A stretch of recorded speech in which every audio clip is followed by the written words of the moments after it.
वेळ झाली ताई. हो गई, समय हो गया। थैंक यू विभा ताई। That's it. समय हो गया, शुरू करते हैं। ओके, और क्या। अवतार मेहर बाबा की जय, अवतार मेहर बाबा की जय, अवतार मेहर बाबा की जय। प्रियतम मेहर प्रभु, हमारे बीच में आकर के आप हम सभी को आपके दर्शन, सहवास, प्रेम का आनंद देकर आपका मार्गदर्शन की हमारा मार्गदर्शन कीजिए। आपके साथ ये यात्रा करने का मौका दीजिए, उसका अनुभव दीजिए। थैंक यू बाबा। जय बाबा। Beloved God, help us all to love you more and more and more and more and still yet more till we become worthy of union with you, and help us all to hold fast to Baba's daman till the very end. अवतार मेहर बाबा की जय, अवतार मेहर बाबा की जय, अवतार मेहर बाबा की जय। सभी को प्रेम पूर्वक जय बाबा। ब्लू बस टूर ये किताब हम लोग पढ़ रहे हैं। कुछ बातें इसमें कि लॉर्ड मेहर में हो सकती है, लेकिन लॉर्ड मेहर के अलावा भी इसमें और भी कई सारी चीज़ें हैं जो कहीं और पढ़ने नहीं मिलती है। क्योंकि महिलाओं के साथ बाबा ने ब्लू बस टूर की थी, तो उस समय महिलाओं के साइड में क्या हो रहा है ये पुरुषों को कभी समझ में नहीं आता था। तो महिलाओं की डायरी से ये लिखा गया है, सारी अंदर की बातें आज हम पढ़ने जा रहे हैं। तो पिछले बार हमने ये देखा कि पहली जो ब्लू बस यात्रा है जो दिसंबर 1938 में शुरू हो गई थी, तो ये अंततः मई 1939 में या करीब करीब जून हो ही गया था, ये पूरी हो गई। इसके पश्चात वापस आकर बाबा को कई चीज़ों पर ध्यान देना था। मेहराबाद में वहाँ का आश्रम, वहाँ के प्रेमी जन, साथ ही कल हमने ये देखा कि जो वैश्विक आध्यात्मिक केंद्र खोलना है तो उसकी योजना को कल हमने देखा है। और बाबा की जबलपुर जाने की तैयारी हो रही है उसके लिए। तो जबलपुर खोलना है, ये बाबा का मत है कि मंडला नहीं करते हुए जबलपुर हम करेंगे। और फिर भी मेहराबाद में मस्तों को लाना, दूर दूर से बाहर से ये काम शुरू हो गया। ऑलरेडी मेहराबाद के मस्त आश्रम में 17 मस्त थे। बाबा दिन रात उनके साथ बहुत बिजी थे। विश्व पर विश्व युद्ध के बादल मंडरा रहे थे। इसी सिलसिले में बाबा का भी जो कार्य है और तीव्र होते जा रहा था। और लखन शाह जो है 6वीं भूमिका का मस्त, तो काका बारिया को भेज करके इसको लखन शाह को अजमेर से लाया गया और कई हफ्तों तक बाबा ने उसके साथ गहन कार्य किया। और लगता है कि उसका बेड़ा अंतिम पार हो गया, क्योंकि वहाँ पर ऐसा ही था कि ए personal touch and spiritual push was fulfilled, क्योंकि उसके बाद में कभी ये जो मस्त है दिखाई नहीं दिया किसी को भी। अब यहाँ पर हम कल रुके थे पेज नंबर 233 पर। आगे आज का शुरू करते हैं। बाबा कहते हैं, मतलब उसका हेडिंग है चैप्टर का, मेंड योर वेज और गो। अपनी भाषा में बोलना है तो अभी भी समय है, सुधर जाओ नहीं तो चले जाओ। अब बाबा ने ऐसा क्यों कहा ये अभी हम सुनेंगे, देखेंगे। इससे हमको क्या सीख लेनी है वो भी ले लेंगे। While Baba immersed himself in his work at Lower Mehrabad, the women settled back into their routines from previous autumn. Back at Mehrabad, Mehra recall, तो अब ये मेहरा माई की यादें हैं। और मेहरा बाई जब भी कुछ कहती है तो ऑलवेज वो कुछ भी कह दिया ऐसा नहीं, उनको हमने सुना है। उनकी कोशिश रहती थी कि सारे तथ्य, सारे डिटेल्स, सारे तफसील और सही तरीके से देना। अगर कुछ चीज़ नहीं को याद आती है तो औरों से पूछ कर जब तक उनका समाधान नहीं हो वो परफेक्ट इन्फॉर्मेशन देने की हमेशा कोशिश करते थे। तो यहाँ मेहरा मैंने जो कहा वो भी सुनेंगे। उसके पहले ये हिंदी में एक बार बता देंगे कि बाबा ने अपने आप को अपने कार्य में गढ़ लिया। मेहराबाद में। और जब तक महिला भी अपने अपने रूटीन में सेटल हो गई, जिस तरह का रूटीन उनको दिया था वो आगे भी हम देखेंगे। अभी यहाँ इसकी इसलिए चर्चा नहीं करेंगे क्योंकि आगे उसका पूरा तफसील है। तो फिर मेहराबाद आके वापस आके यहाँ पर कैसा रहा ये मेहरा माई के शब्दों में सुनेंगे। Baba was busy with his work, but he took his meals with us and in the evening played badminton and took a round of all the animals we had in our compound. Baba's bedroom now was always that little cabin near the Samadhi that Padri had built earlier, that is in cabin या बाबा's cabin। तो मेरा मैं कहते कि बाबा अभी अपने कार्य में बहुत व्यस्त हो गए और उनका खाना वो हमारे साथ लेते थे। शाम को हम लोग उनके साथ हमारे साथ बाबा बैडमिंटन खेलते थे और एक राउंड लगाते थे। यहाँ पर करीब करीब ज़ू बन गया था। इसका पूरा यहाँ तफसील आया है, आगे वो भी देखेंगे कौन से प्राणी कहाँ कहाँ से कैसे कैसे आए। तो ये पूरा जो पशु जगत का एक राउंड लगा लेते थे जो कि मेहराबाद में ऊपर अपर मेहराबाद में ही था। अब बाबा की रूम जो थी वो आज हम समाधि के बगल में जो बाबा केबिन देखते हैं जहाँ पर स्ट्रेचर रखा है जिस पर बाबा को लाया गया था देह छोड़ने के पश्चात, तो ये अब बाबा की रूम हुआ करती थी। इसी में बाबा सोते थे रहते थे। टीन की जो बनी हुई है, जो पादरी काका ने इसकी एक अद्भुत कहानी आप लोगों ने सुनी होगी। During the day, Baba would often call us too. He would come to the room I shared with Mani, Khorshad, Naja, Sunamasi and Balu and sit on my bed with a big pillow behind his back. तो मेरा भाई कहती है कि बाबा अपने room में ही वो cabin में ही रहते थे। कभी कभी हमको भी वहाँ बुला लेते थे और कभी हमारे रूम में भी वो आ जाते थे। अब महिलाओं के रूम मतलब जो टिन शेड है, बाबा की गादी आपने देखी है, म्यूजियम देखा है, तो ये महल रिट्रीट कहा जाता है इस इमारत को। तो इसमें जो पूरब की तरफ है ये महिलाओं की वुमेन मंडली की महिलाओं की रूम हुआ करती थी। उसके पहले प्रेमाश्रम मेहराश्रम के बच्चे वहाँ रहते थे। तो वो जो रूम के फोटो भी आपने देखे होंगे।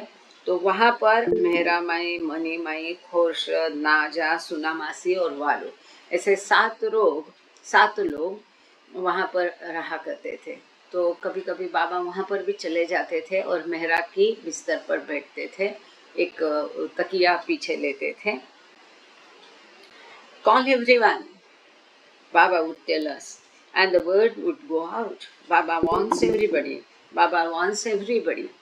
And everyone would drop whatever they were doing, cooking in the kitchen, grinding spices, washing clothes, writing letters, or reading upstairs, and come rushing to my room to be with Baba. और जब बाबा इनके room में आते थे तो बाबा ताली बजा के बोलते थे सबको बुलाओ सबको बुलाओ। तो सब एक दूसरे को जोर जोर से आवाज़ दे के बोलते थे बाबा बुला रहे, बाबा बुला रहे हैं। फिर जो कोई जो कुछ करता था, कोई कपड़े धो रहा है, कोई किचन में खाना बना रहा है, कोई मसाला पीस रहा है, जो कुछ, कोई लेटर लिख रहा है, कोई ऊपर पढ़ रहा है, अपने अपने काम में सब व्यस्त हुआ करते थे। जैसे बाबा का बुलावा, एक आदमी जाके सबको बुला लेता था, आवाज़ देता था Baba wants you, Baba wants you. तो फटाफट अपना जो भी काम हाथ में है तुरंत वहाँ का वहाँ वैसा ही छोड़ के जिस भी स्थिति में वो होते थे तुरंत बाबा की ओर दौड़ जाते थे, क्योंकि ऐसी ही बाबा की आज्ञाएं हमेशा रहा करती थी मंडली जन के लिए। Now that there were so many of us, we no longer had our meals in Baba's kitchen, but instead we sat together under a newly built tin shed. Long benches were made for us as tables, and each one had their own little stool, the ones Elizabeth had provided, with a name on it. तो मेरा मैं कहते थे कि अब इतने लोग बढ़ गए थे आश्रम में, तो पहले जैसे किचन में ही बाबा के साथ हम खाना खाते थे, अब ऐसा नहीं करते थे, बल्कि जो टिन शेड है, गद्दी है जहाँ हम बैठते हैं आजकल, तो वहाँ पर हम खाना एकत्रित खाते थे। छोटे छोटे स्टूल बनाए थे एलिजाबेथ ने सबके लिए। अभी भी आप जो गादी है वहाँ पर 2 स्टूल रहते हैं सफ़ेद कलर के, वो उस समय के स्टूल है। तो एलिजाबेथ ने सबके लिए स्टूल छोटे छोटे बनवाए थे, उस पर अपना नाम लिखवाया था। और बेंचेस रहा करते थे, जैसे बेंच में हम बैठते हैं उस प्रकार के, जैसे कि मैं समाधि के सामने हम बेंच में बैठते थे उस प्रकार के बेंच रहा करते थे। काफ़ी साल तक ऐसा ही था, मुझे भी याद है। ये टेबल कुर्सी बाद में आ गया। तो वहाँ पर बैठ के हम स्टूल में बैठ के वो बेंच पे खाना रख के वहाँ पर एकत्रित खाना खाया करते थे। At 11 a.m. sharp, the lunch bell rang and everyone dropped whatever they were doing and quickly came for their food. Baba wanted everyone to be very proud. 11 बजे खाना खाने की बेल बजती थी, सब हर कोई अपना काम छोड़ के तुरंत आ जाता था खाने के लिए। और बाबा ऐसा ही चाहते थे कि एकदम प्रॉम्प्ट होना है, एक पल का भी मौका गंवाना नहीं बाबा के दरबार में, क्योंकि ना जाने किस पल उसकी मेहर हो जाएगी और बेड़ा हमारा पार हो जाएगा। एकदम तत्काल होना है, चाहे आपके घर में भजन हो, कहीं बाबा का भजन हो, ये सत्संग है, जो टाइम दिया बराबर उसी समय पे शुरू करना है इत्यादि। बाबा remained intimately involved in the details of the women's day-to-day lives, right down to preparing the list of provisions to be purchased from the bazaar in Ahmednagar, a deceptively simple daily task that required its own chain of command. In the ashram, whatever was needed, whatever was wanted, had to go through Baba, Mani recalled. तो अब money my कहती है कि बाबा अपने जो महिलाओं का रोजमर्रा का जीवन में व्यस्त हो गए, छोटी छोटी चीज़ों से भी बाबा ध्यान देते थे, तफसील में ध्यान देते थे। यहाँ तक कि जो भी किराना है, ग्रोसरी है, खरीदना है अहमदनगर बाजार से, उसकी दिखने को लगता है लिस्ट बनाना एकदम डिसिप्टिव सिंपल काम, मतलब लगने को लगता है ये सादा काम है, लेकिन सादा काम नहीं होता था। तो उसके लिए कई सारी चीज़ें होती थी, जिसको जो भी ज़रूरत है आश्रम में, तो वो केवल और केवल बाबा के अप्रूवल से ही मिलती थी। जिसको जो भी चाहिए वो उसको बाबा को जाके बोलना पड़ेगा कि मुझे सुई चाहिए, धागा चाहिए, क्योंकि इसी सिलसिले में बाबा ने कहा था, एक उसकी कहानी मैंने शायद आपको लोगों को कभी बताई होगी। तो बाबा ने उनसे कहा था, तुम मुझसे नहीं मांगोगे तो किससे मांगोगे, क्योंकि ये सब लोग अपना घर बार करियर सब सुख चैन छोड़ के बाबा के आश्रम में आए थे, तो बाबा से नहीं मांगेंगे और परस्पर कोई कुछ नहीं मांग सकता था। तो उसमें कैसा आगे होता है ये देखेंगे हम। और एक कहानी तो हम हमेशा बताते हैं, और 2-3 कहानी आज आपको उसके सिलसिले में, काफ़ी सारा है, लेकिन वो जो है कि बाबा के बिना अनुमति कुछ मंगाए तो कैसा होता था। तो सब कुछ बाबा को बता के ही उसमें ऑर्डर किया जाता था। वो लिस्ट का भी बाबा ध्यान रखते थे। आने के बाद वो जो हिसाब है उसको चेक करते थे, कोई गड़बड़ी है कम ज़्यादा तो उसको देखा करते थे। मनी रिकॉर्ड मतलब वो स्वयं ध्यान देते थे इन सब छोटी मोटी चीज़ों से। ये बहुत बड़ा संदेश है आज के ट्रस्टीज और चेयरमैन के लिए। मनी रिकॉर्ड, मनी याद करती है। मनी कह रहे अभी, always we never did anything directly, we never just ordered things. Not only did we not go out shopping, we did not call for things through anyone but Baba. तो money यहाँ कहती है कि हम कभी भी हम डायरेक्टली कुछ भी नहीं करते थे, या तो ऐसे ही चीज़ें मंगाई, ऑर्डर किया, नहीं। हम बाहर खुद भी नहीं कभी शॉपिंग के लिए बाजार के लिए जाते थे, ना ही हम किसी और के माध्यम से चीज़ें बाबा को पूछे बिना नहीं मंगाते थे। जैसे कि आप लोगों को मछली की कहानी शिरीन माई की पता है, तो ऐसा डायरेक्टली भी हम कुछ नहीं मंगाते थे। ये नियम थे। आश्रम में रहना है तो अपनी ज़रूरतों पर ध्यान देकर उसको कम से कम करना है। ऑस्टेरिटी में जैसे नियंत्रण, मन का नियंत्रण, ये तो मन और शरीर के पागल है, उसकी चाहते अनगिनत है, जब तक हम स्वयं उसको नियंत्रण नहीं करेंगे। और वो तो पहली सीढ़ी है आध्यात्मिकता की, वो होनी चाहिए। Kitty was responsible for maintaining the list, which she then gave to Baba, who made any necessary changes or deletions. Baba passed the amended list on to Vishnu, or else to Sunamasi, who had taken up her old post as gatekeeper at the top of the hill, so that she could give it to Vishnu herself. तो कैसे इसकी गतिविधि होती थी वो उन्होंने kitty ने लिखा है कि लिस्ट ये लिस्ट बनाने का काम किटी देवी का था, जो खाना बनाने का भी काम करती थी। फिर वो बाबा को देती थी, बाबा उसको ध्यान से देख के कुछ जरूर सॉरी जरूरी बदलाव है तो करते थे, कुछ डिलीट करना है तो डिलीट करते थे। फिर वो मतलब करेक्टेड या अमेंडेड सुधार की हुई यादी जो है वो विष्णु मास्टर के पास जाती थी, जो कि उस समय में बाजार वो करते थे, या तो फिर सुना मासी को दी जाती थी। अब भी सुना मासी वहाँ पर जो गेट हम देखते हैं सामने वाला दक्षिण की तरफ का, अंदर का नहीं, पहले दक्षिण की तरफ का ही गेट हुआ करता था, वहाँ पर बैठती थी गेट कीपर करके। तो उसको देने के बाद वो जो बाजार मास्टर है, उसको मास्टर कहा करते थे, जो मार्केट जाता है उसको दिया करती थी। अब मास्टर में यहाँ पर एक फुटनोट है, उसको पढ़ करके फिर हम आगे जाएंगे।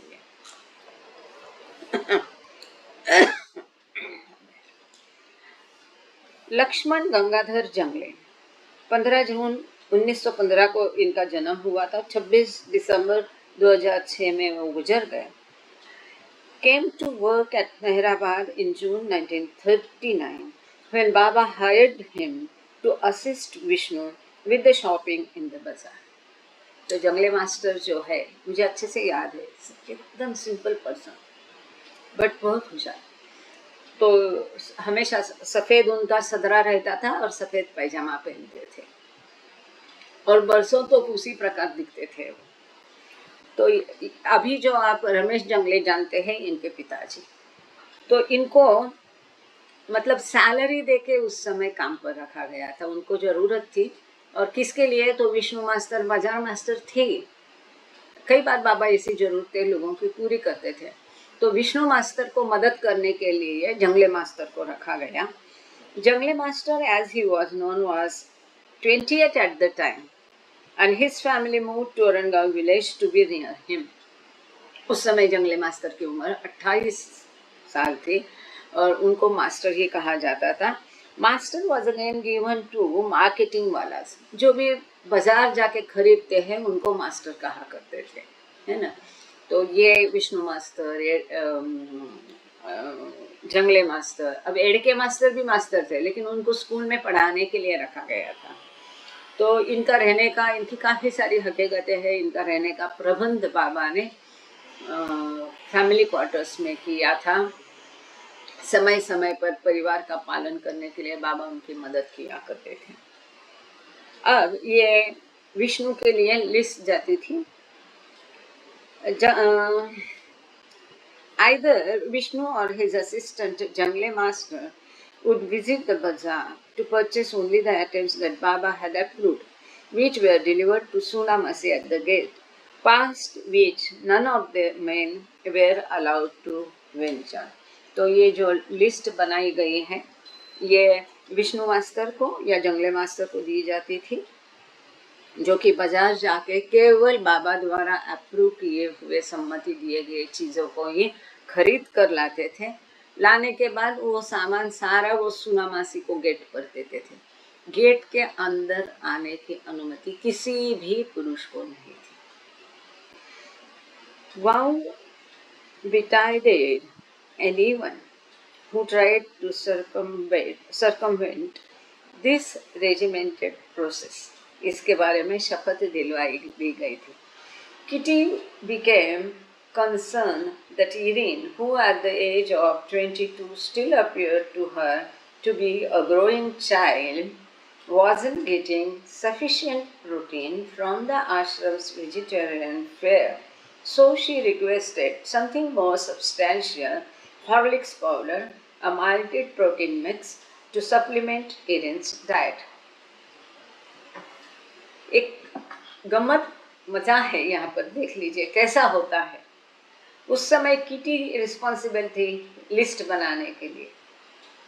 उसने क्या किया, उस समय में भी ये पूरब पश्चिम भेद कभी मिटाने छोटी छोटी चीज़ों में हम देखते हैं बाबा के होते हुए भी फेवरिज्म कभी टला नहीं। जैसे कि हमने देखा कि रानो गेली का काम था बस में सामान चढ़ाने का, तो वो खास एलिजाबेथ के लिए खास जगह रखती थी जहाँ उसकी बैग रखी जाए, वहाँ से निकालना रखना आसान होगा। ये तो हम समझ सकते क्योंकि वो थक जाती थी, ड्राइविंग की जिम्मेदारी थी।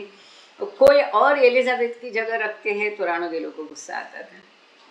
अब यहाँ किटी जो है, जो कि बाजार के इंचार्ज है, रिस्पॉन्सिबल है, वो क्या करती है, इरिन बिलो तक बहुत छोटी थी जैसे कि हमने देखा, तो उसे लगा इसका कि अभी बढ़ती उम्र है, उसको ये जो खाली दाल चावल खा के उसको पर्याप्त प्रोटीन्स प्रथिन मिलेंगे नहीं, उसकी शरीर की अच्छी ग्रोथ होने के लिए उसको जरूर है उसको कोई सप्लीमेंट देना। तो वो क्या करती है, हॉर्लिक्स पाउडर, उस समय में महंगी भी थी और रेयर थी, इंडिया में ज़्यादा नहीं था, अब तो पूरा मार्केट कैप्चर किया उन्होंने, उसका भी हम पढ़ेंगे कहाँ से आया हॉर्लिक्स, कैसे आया, ये सब जानकारी यहाँ दी है, वो भी पढ़ेंगे। तो उसने क्या किया, इरिन के डाइट के लिए हॉर्लिक्स पाउडर लिस्ट में ऐड की। अब आगे क्या हुआ, बाबा नेक्स्ट हर रिक्वेस्ट, बाबा ने अनदेखा किया। In the mean time however money, who was younger than Irene, wanted to know why Irene deserved a nutritional boost, wondering if there is a growing child, what am I? Kitty seized her opportunity and wheedled money into believing that she also required more nourishment. Kitty approached Mani and said, "You need to take Horlicks."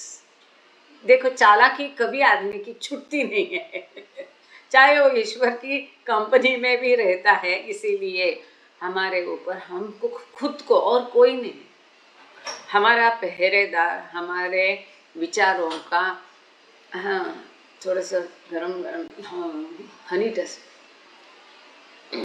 हमारे विचारों का, sorry, हमारे विचारों का, हमारे शब्दों का, हमारे कृति का पहरेदार, रखवालदार, वॉचमैन हम खुद ही बनना चाहिए, कोई और नहीं कर सकता ये कार्य, हम स्वयं ही अपनी निगरानी करना चाहिए। अब उसने क्या चालाकी की, अब ये बात मनी ने देखी, मनी सबसे छोटी थी आश्रम में, और सही में मैं बोलती ना, मुझे कभी कभी इतना करुणा उत्पन्न होती है, जबकि नहीं होना चाहिए, कि कितनी छोटी थी, कच्ची उम्र थी, कितनी सारी प्रॉब्लम्स रहती है ना, पीने शुरू हो गई है सब, तो कितनी ठंड, किसने हवा पानी, रहने का खाने का कुछ ठिकाना नहीं, कई कई दिनों तक न्यू लाइफ के दौरान की अगर तुम मनी की कहानियाँ पढ़ोगे तो आंखों में आंसू आ जाएंगे।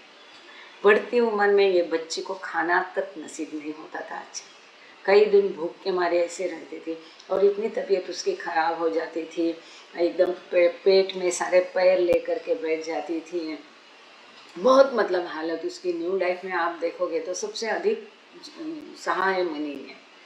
बढ़ती उम्र में ऐसा यहाँ वहाँ जाना, कुछ खाना नहीं है, ये नहीं, कुछ भी नहीं। बाद में आप मनी को देखेंगे तो तंदुरुस्त मनी को आप देखते हैं, क्योंकि यह ईश्वर की छाया में रहते थे, उसकी निगाहों में रहते थे, तो न्यूट्रिशन दिया क्या, प्रोटीन दिया क्या, नहीं दिया क्या, कोई फ़र्क नहीं पड़ता, वो दाल चावल क्या हवा खा के भी रह सकता है उनकी कंपनी में आदमी। तो इस प्रकार मनी सबसे छोटी थी। अब मनी ने जब ये बात देखी तो मनी ने उनको कहा, अच्छा इरिन ग्रोइंग चाइल्ड है, ये अगर बढ़ती उम्र की बच्ची अगर इरिन है, जबकि वो यंग थी काफ़ी, मतलब 21 पार की थी, तो मैं कौन हूँ जो कि सचमुच में बच्ची थी। वो कहती फिर मैं कौन हूँ, आश्रम में सबसे छोटी तो मैं ही हूँ। अब इस अवसर का फ़ायदा किटी ने उठाया और उसने मनी को सहलाया, मनी तुमको भी हॉर्लिक्स की ज़रूरत है, तुम भी ग्रोइंग चाइल्ड हो, तो इसको तुमको लेना है, तुमको भी हॉर्लिक्स लेना है। ऐसा करके किटी ने उसको अपने प्लान में उसको भी शामिल कर लिया। आगे क्या हुआ, अब मनी कहती है, जब उसने कहा कि वो जो ग्रोइंग चाइल्ड है तो मैं कौन हूँ, तो किटी ने ये अपॉर्चुनिटी चुन ली। तो मनी कहती है, आई डू आस्क्ड मनी गुलिबली। तो जब उसने कहा हाँ मनी तुम भी छोटे हो, तुमको भी हॉर्लिक्स की ज़रूरत है, तो मनी जो है एकदम मासूमियत से पूछा, अच्छा मुझे भी।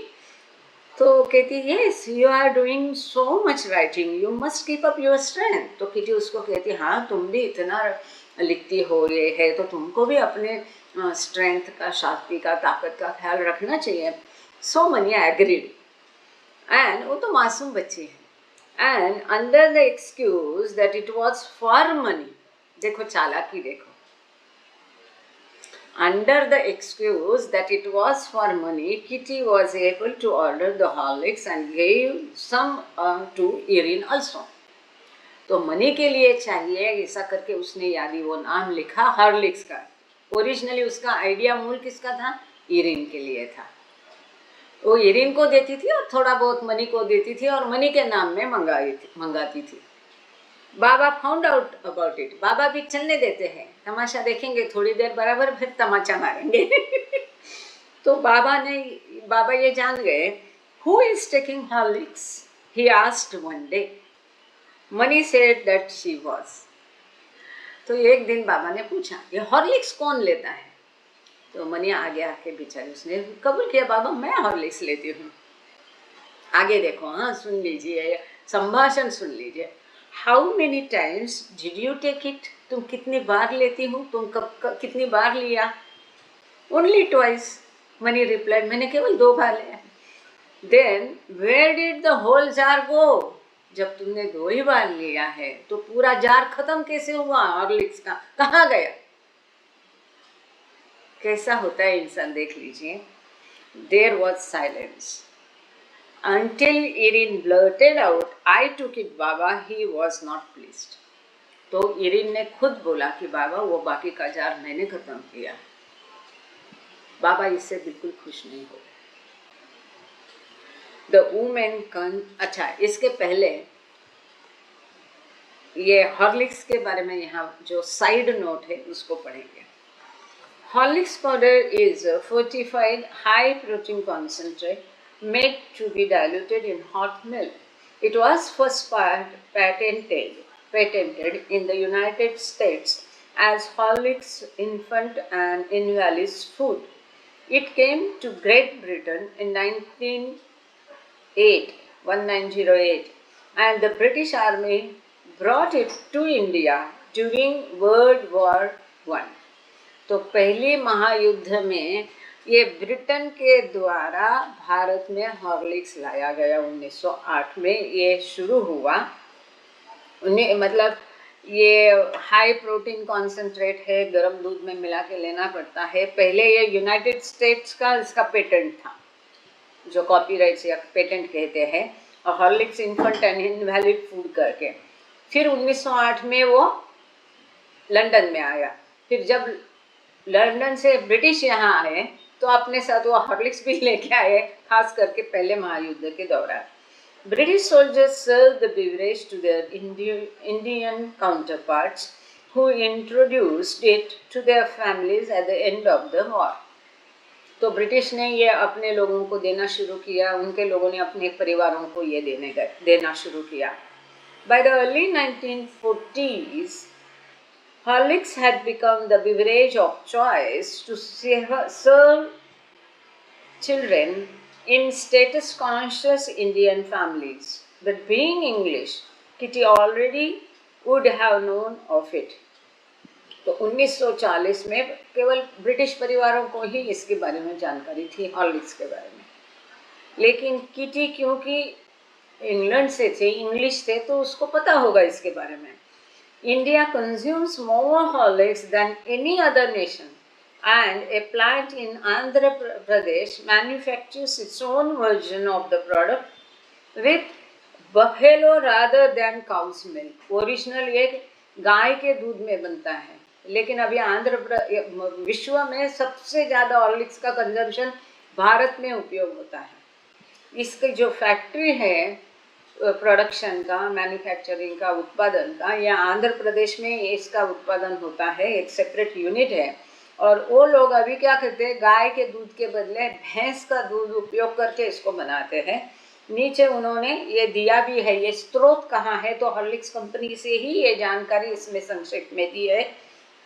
अगर किसी को चाहिए तो मैं ब्लू बस टूर में डाल दूँ, या आपको किसी को अगर इसके बारे में पढ़ना है तो यहाँ पर हम डाल देते हैं उसका जो यहाँ संक्षेप में दिया है।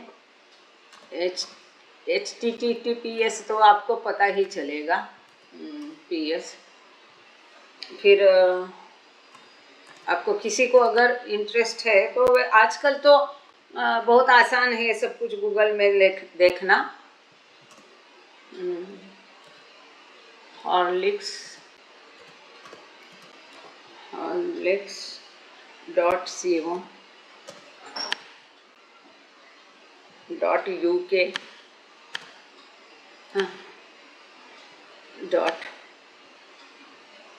.story, अच्छा स्टोरी। तो इसकी ये स्टोरी आपको पूरी वहाँ पर पढ़ने मिल जाएगी। ये है, किसी को चाहिए तो आप देख सकते हैं। आजकल तो वो ये आए हैं आर्टिफिशियल इंटेलिजेंस, ऐसे ही आपको जानकारी। या हॉर्लिक्स नहीं, ये गर्म पानी में मध है थोड़ा गले को गला चढ़ने के लिए वंगन है वो।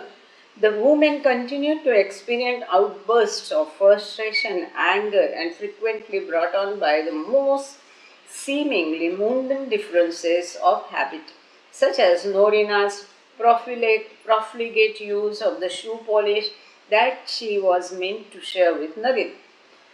अब क्या हुआ, छोटी छोटी फालतू चीज़ों पर यह महिलाओं का झगड़ा शुरू हो गया। इनको फ्रस्ट्रेशन बाहर आता था, गुस्सा बाहर आता था।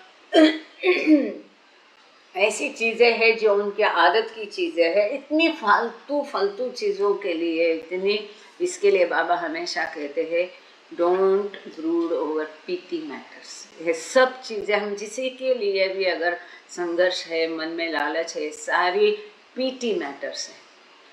छोटी छोटी फालतू चीज़ें के लिए ये लोग कैसे लड़ते थे, जो कि कोई काउंटेस है, कोई प्रिंसेस है, कोई बिजनेस वुमन है, कोई राइटर है, कोई आर्टिस्ट है, इस सब कुछ अपना साम्राज्य छोड़ के बाबा के आश्रम में आए। लेकिन मनुष्य स्वभाव है, संस्कार है, वो इतने जल्दी जाते नहीं। छोटी छोटी चीज़ों में ये लोग कैसे झगड़ते थे, पीटी मैटर्स। जैसे कि नदीन टॉल्स्टॉय है, उसको क्या शू पॉलिश अपने चमकाने की बहुत ये थी, तो ज़्यादा शू पॉलिश यूज़ करती थी, या किसी और ने किया, आगे से सुनेंगे उसके। Nothing was beneath Baba's notice and there was no place to hide if you kept things to yourself and didn't bring them out. Katie recalled, Baba assembled anybody and probed until the whole thing came out. बाबा की नज़र से कुछ भी नहीं छुपता था। आप अपने आप से अगर नहीं बताते हैं, बाहर आता है कोई मैटर, तो बाबा सबको बुला के ऐसा खुदाई करते थे। खुदाई इन द सेंस ऐसी बातें करते थे तो मास्टर ऑफ मास्टर से, कि बराबर वो पॉइंट बाहर आ जाता था। तब तक बाबा उनको ये करते रहते थे, question counter question. It would burst like a volcano. अब जब चीज़ बाहर आ जाती तो ये एकदम ज्वालामुखी जैसा उसका भड़का हो जाता था।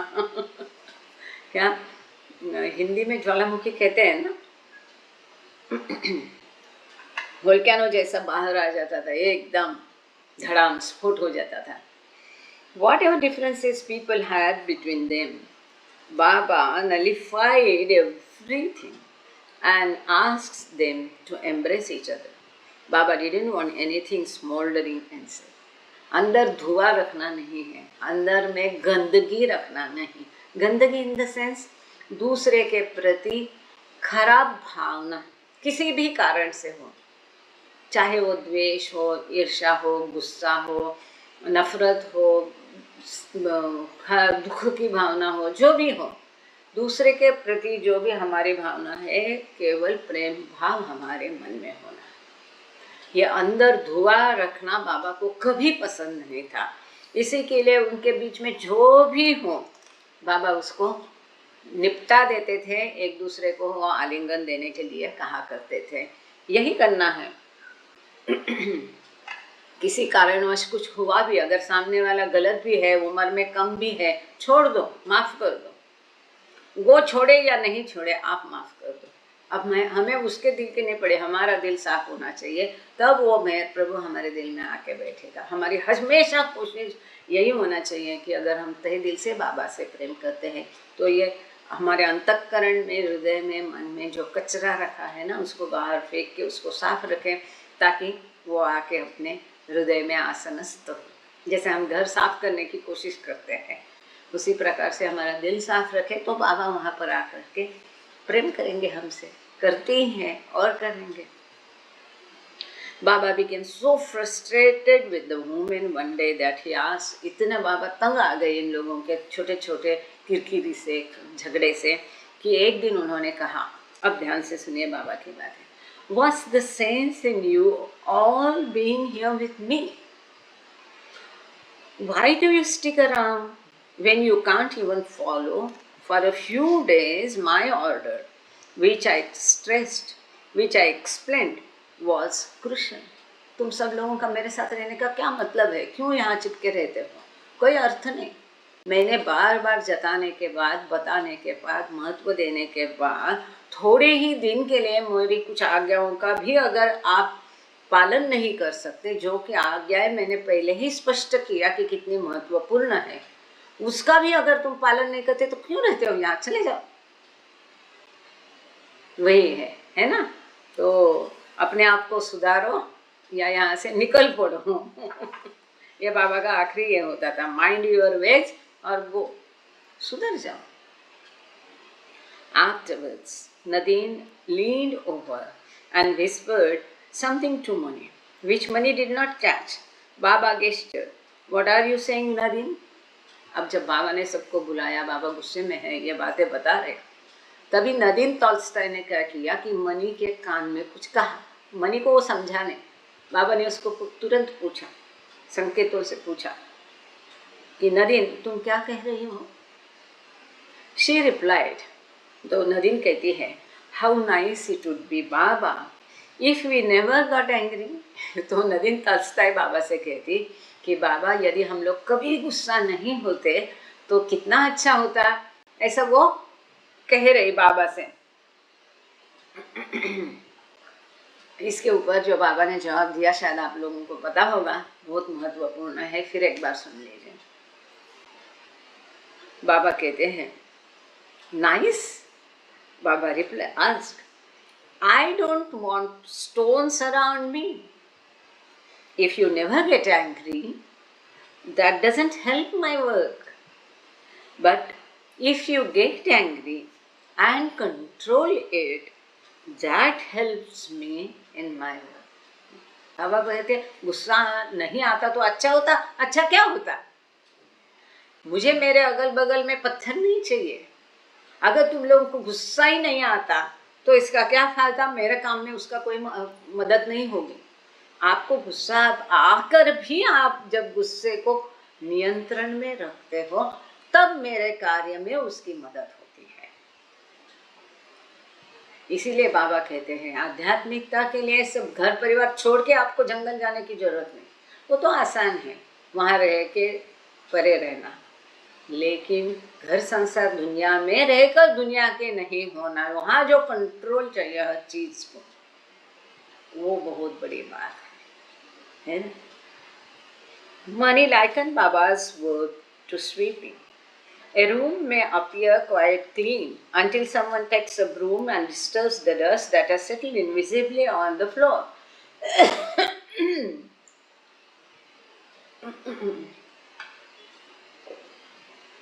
मनी ने बहुत सुंदर उदाहरण दिया।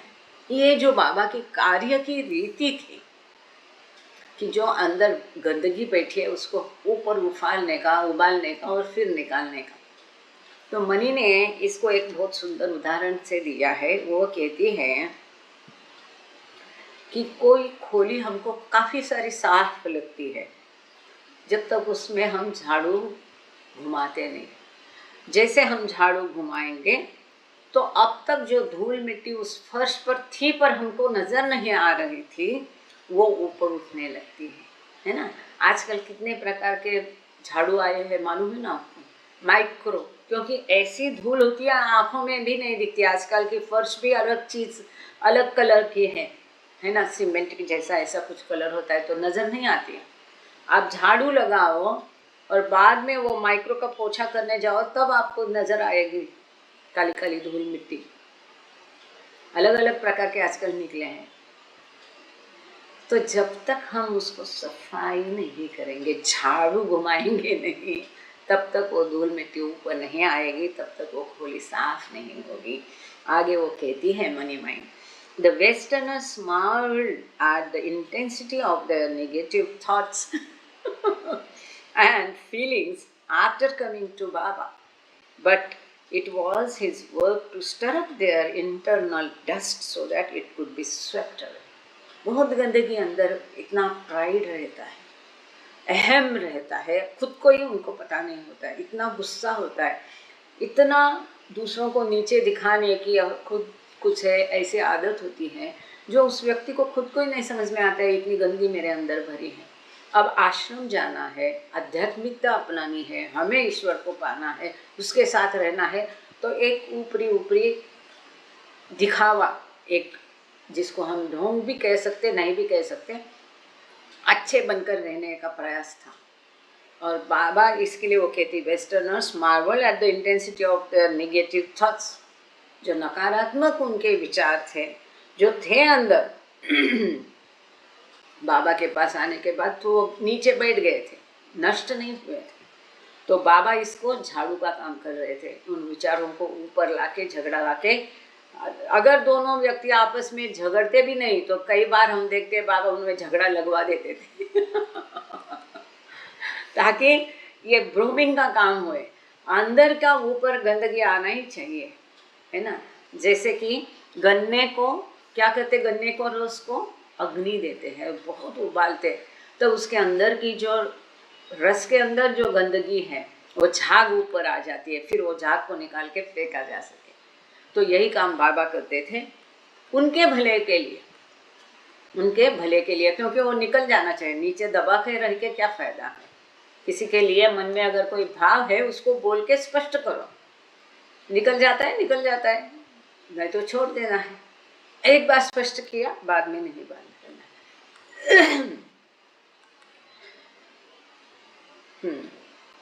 But it was his work to stir up their internal dust so that it could be swept away. तो उसको झाड़ू का काम करके बाबा वो गंदगी ऊपर लाते थे, फिर ताकि उसको खत्म कर सके। Nor did the Easterners escape Baba's divine house cleaning. बहुत सुंदर शब्द मणि ने दिया है, Baba's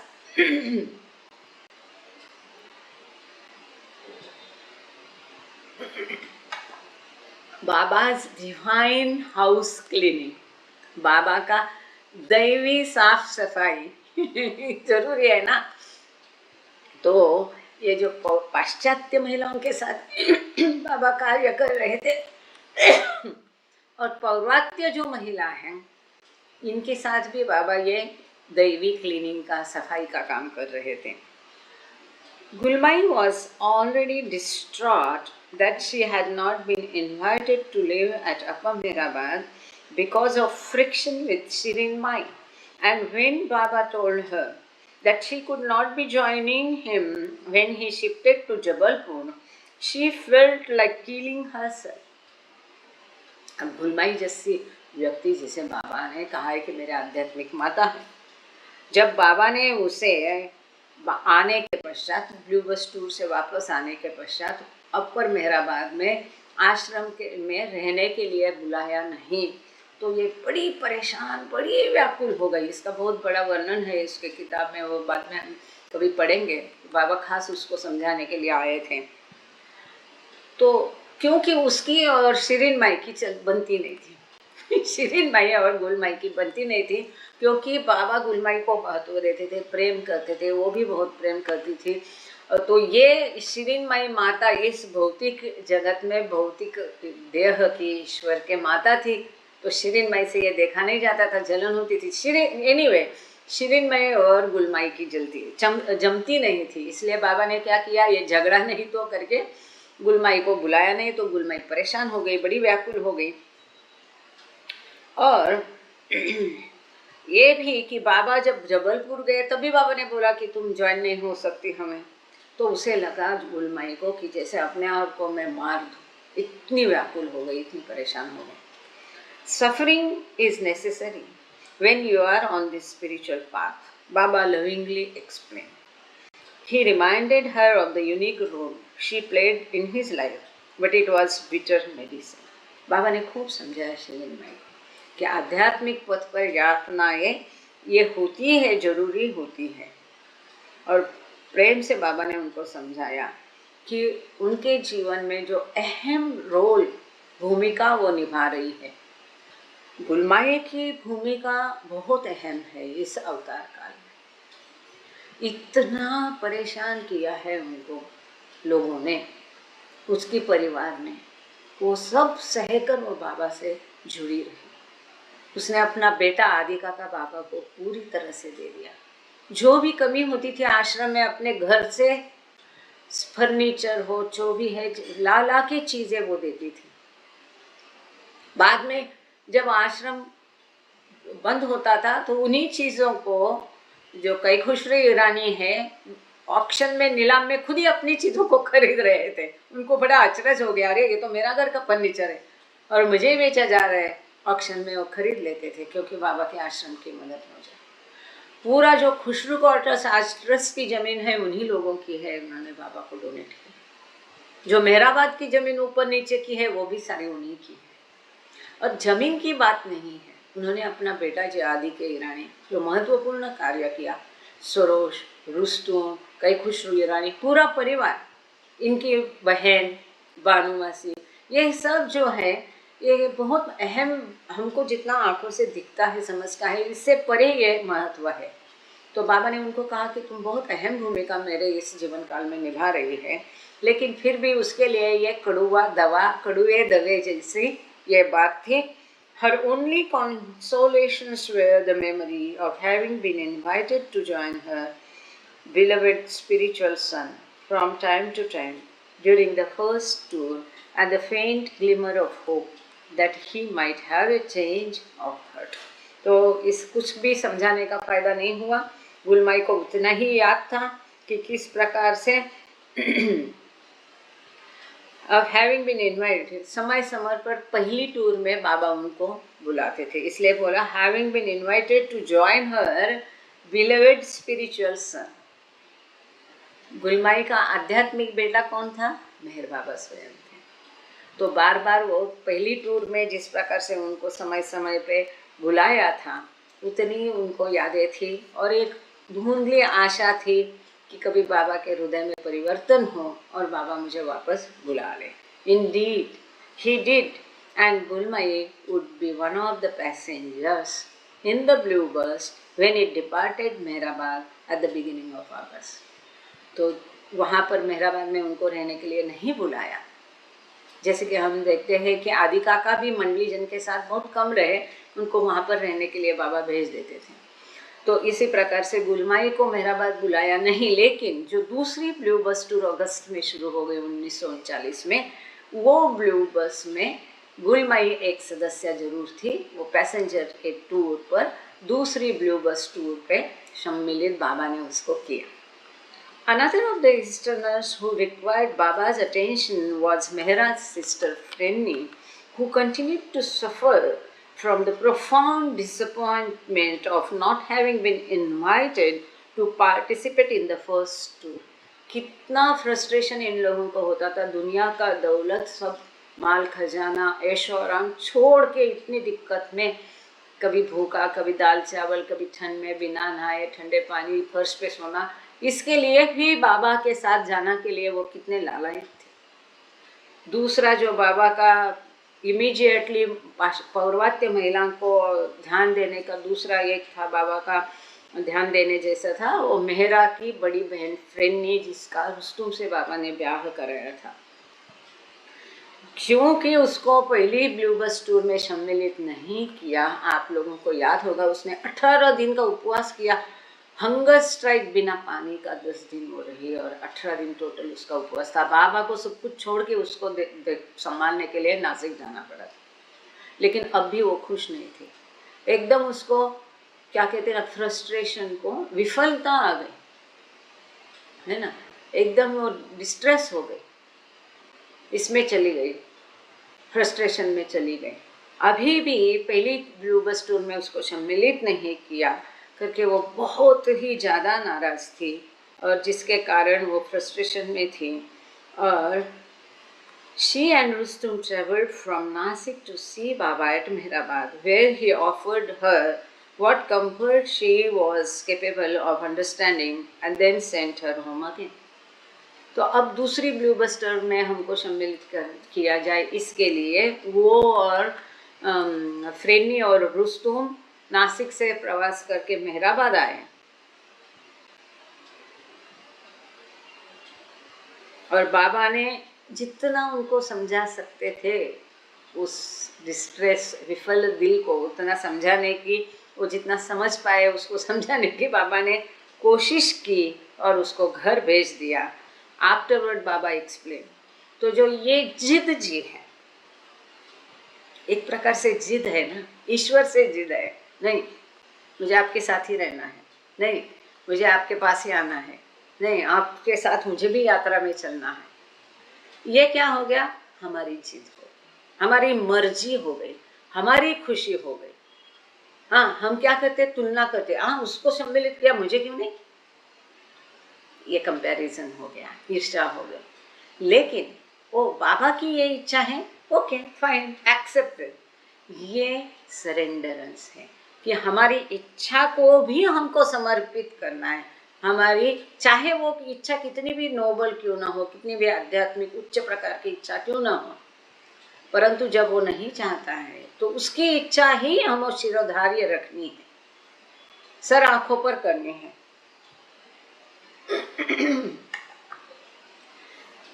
तो इसके बारे में बाबा कहते हैं, महत्वपूर्ण है, प्लीज सुनिए। The avatar has to incur upon himself the infinite burden of worries of the entire suffering world while working in the world for spiritual upliftment of humanity.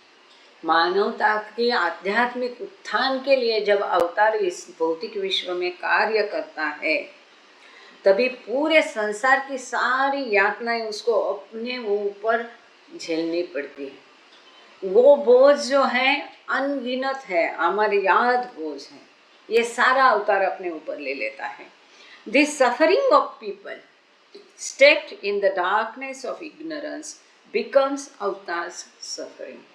ये लोग अज्ञान के कारण अवतार के लिए जो सफरिंग झेलते हैं, जैसे कि फ्रेनी अज्ञान है, उसे मालूम नहीं कि मुझे जिद नहीं करना है, उनकी इच्छा मेरी इच्छा है, उनके अज्ञान के अब वो सफरिंग, मतलब इतनी हालत उसकी खराब हो गई उपवास के बाद कि उससे वो बाहर नहीं आए।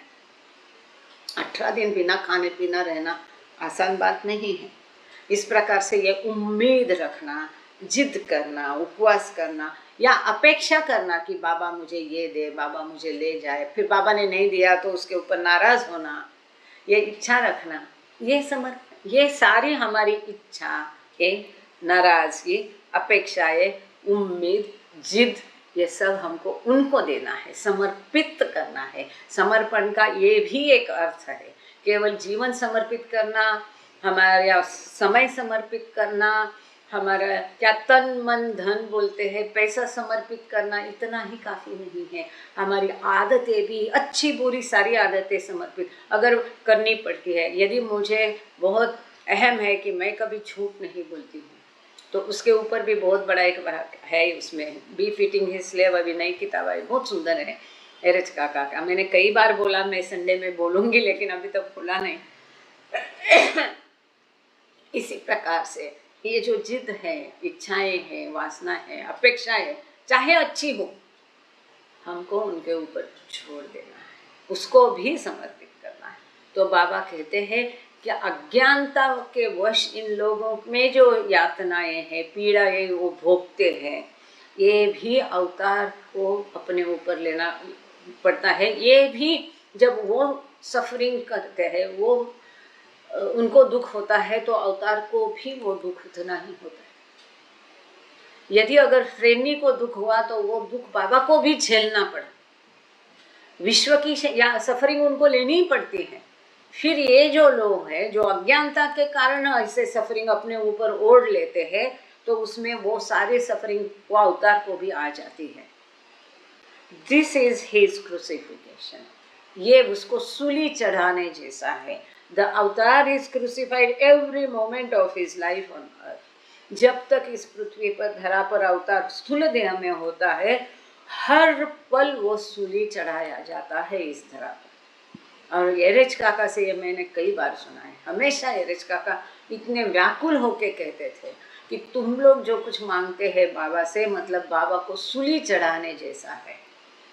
मांगते हैं मतलब इच्छा है, अपेक्षा है ना? तो हम करते हैं ये बाबा को सूली चढ़ाने जैसा, ऐसा हमेशा एरेच काका कहते थे। कुछ भी बाबा से मांगो मत, वो कहते थे बाबा से मांगना मतलब बाबा को सूली चढ़ाने जैसा है। But with this infinite suffering which he has to take upon himself, he also has the infinite bliss of the perfect state which he eternally experiences. Otherwise it would be utterly impossible and he would be literally crushed under the burden of such suffering from all sides.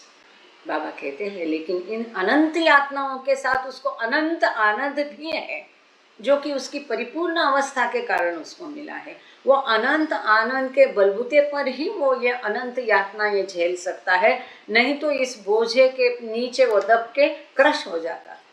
कई लोगों को कहना है कि अवतार होने के पश्चात उसका इन्फिनिट ब्लिस यूज नहीं करता। गलत है, यूज नहीं करता तो वो सफरिंग झेलेगा कैसा? यहाँ तो बाबा ने स्वयं कहा है कि वो अनंत आनंद का उपयोग करते हैं, उसके बलबूते वो अनंत यातनाएं सहन करते थे। Otherwise it would be utterly impossible, अशक्य होता था इस पूरे विश्व के हर जीव की यातनाओं को झेलना उस अवतार को अकेले।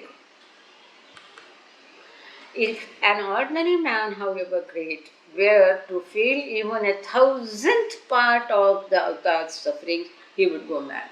बाबा कहते हैं अवतार जो यातनाएं झेलता है उसका 1000वां कोई इतना सा अंश अगर एक सामान्य व्यक्ति झेलता है वो पागल हो जाए। The avatar has to bear this burden to lighten the load of the suffering of the world. अवतार का ये यातनाओं को बोझ ढोना पड़ता है ताकि विश्व का जो यातनाएं है, सफरिंग्स है, उसका बोझ विश्व का कम हो जाए, इसलिए अवतार को वो झेलना पड़ता है। He further observed that while Franny loved him deeply, she was incapable of the level of obedience required to live with him, tempering his explanation with a more comforting conclusion. बहुत बहुत महत्वपूर्ण है। बाबा कहते हैं फ्रेंडी मुझसे बहुत प्रेम करती है, मैं जानता हूँ, मैं भी उससे बहुत प्रेम करता हूँ, लेकिन मेरे साथ वो नहीं रह सकती क्योंकि मेरे साथ रहने के लिए जो 100% आज्ञाकारिता की आवश्यकता है उसमें आज्ञाकारिता की कमी है। बाबा आगे कंक्लूड करते हैं, समारोह करते हैं, but all this I bear and all this infinite suffering is not even a drop in my ocean of divinity. फिर बाबा कहते हैं लेकिन फिर भी मैं ये सब सहन करता हूँ क्योंकि मेरे दिव्यता का जो समंदर है उसमें ये एक बिंदु जैसा, एक ड्रॉप जैसा है ना, एक थेम है, एक बूंद केवल है मेरी दैवता में ये। With the notable exceptions of, this is very important, with the notable exceptions of Mehra, Mani and Nani, none of the other women seemed capable of the level of obedience he demanded, and he was compelled to reiterate his expectations. Mend your ways or go. Mehra money जबकि इतनी छोटी थी, Mehra money और नौनी जो कि रानोगेली की माता थी, इनके अलावा और कोई महिला ऐसी नहीं थी कि जो बाबा की आज्ञाकारिता का आज्ञा पालन के लिए सक्षम थी। 100% आज्ञाकारिता इन तीनों में थी। जो भी आज्ञाकारिता उन्होंने डिमांड की मान की जो भी आज्ञा का पालन करने के लिए कहा। और इसीलिए गुस्सा बाबा हो जाते थे, सुधर जाओ नहीं तो निकल जाओ यहाँ से। अगर मेरी आज्ञा का पालन नहीं करना है तो मेरे साथ रहने का क्या फायदा है? बात सही है। आगे बाबा कहते, this is very very important topic of this book today and what we are going to see now. You leave your home, your family to dedicate all to me, yet live a life of bhakti. You have no freedom to go out to cinemas or theaters. In every way you sacrifice for love. You all love me, take me to be God, and I really am God. But the one thing that is shortcoming in you all is this complete lack of control. बाबा कहते हैं, तुम अपना घर द्वार परिवार छोड़ के सब कुछ मुझे समर्पित करके यहाँ आए हो मेरे साथ जीवन जीने के लिए, फिर भी आप कैसा जीवन जीते हैं? बंधन का जीवन, पेंडिंग्स। कैसे पेंडिंग्स? कैसे बंधन? आशाओं के बंधन, इच्छाओं के बंधन, नाराजगी के बंधन। बाबा कहते यू हैव नो फ्रीडम। यहाँ पर आपको कोई स्वातंत्र नहीं। बाहर गए, सिनेमा गए, घूमने गए, नाटक गए, थिएटर गए, बाबा लेके जाएंगे तो, और बाबा जितना दिखाना चाहते दिखाने के बराबर क्लाइमैक्स में जब उनकी उत्सुकता एकदम पहुँच जाती थी चरम सीमा पर, बाबा उठ के चले जाते थे और उनको भी थिएटर छोड़ के चले जाने के लिए कहते थे। यह है कंट्रोलिंग माइंड, मन का नियंत्रण। क्या आगे क्या है, उसकी उत्सुकता क्या है, वो नियंत्रण चाहिए मन पर। तो बाबा कहते हैं आप तो कोई भी स्वतंत्र नहीं यहाँ पर। आप हर तरीके से त्याग किए हैं अपने घर परिवार जीवन ऐशो आराम सबका। आप मुझसे प्रेम करते हैं, आप मुझे ईश्वर मानते हैं और मैं ईश्वर हूँ ही, फिर भी आप में एक कमी है कि आप अपने आप पर नियंत्रण नहीं करते, कंट्रोल नहीं करते। If you had control you would be jewels disables. यदि ये नियंत्रण आप अपने भावनाओं पर, इच्छाओं पर, नाराजगी पर, अपेक्षा पर रखते हैं तो आप एक आदर्श हीरे जैसे शिष्य हो जाते थे।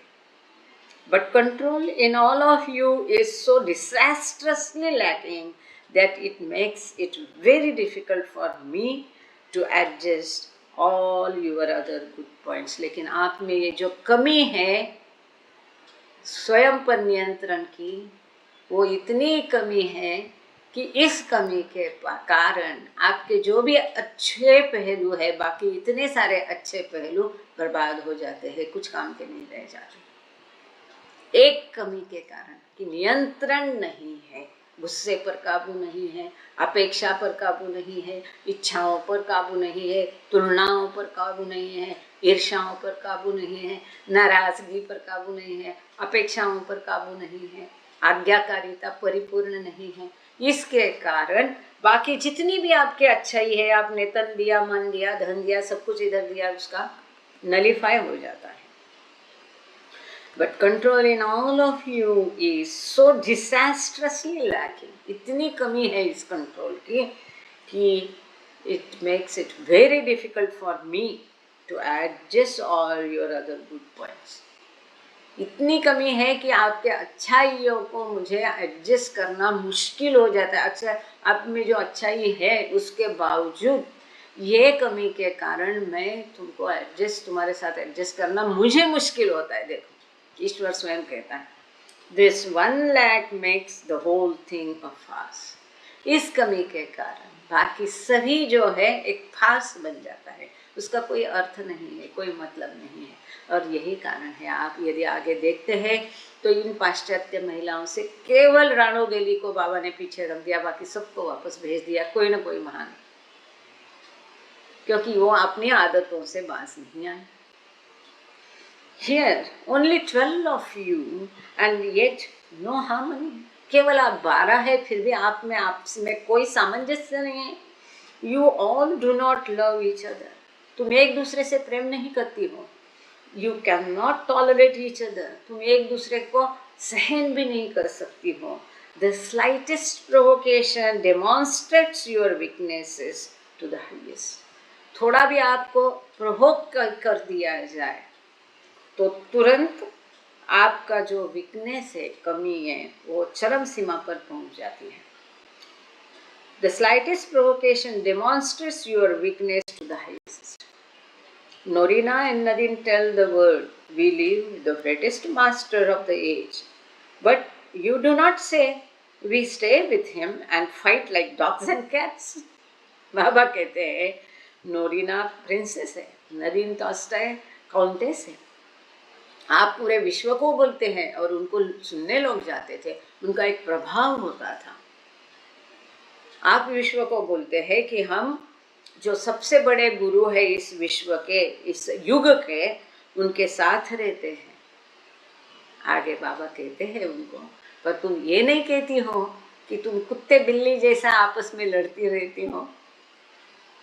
I want you all very seriously, east and west, control yours।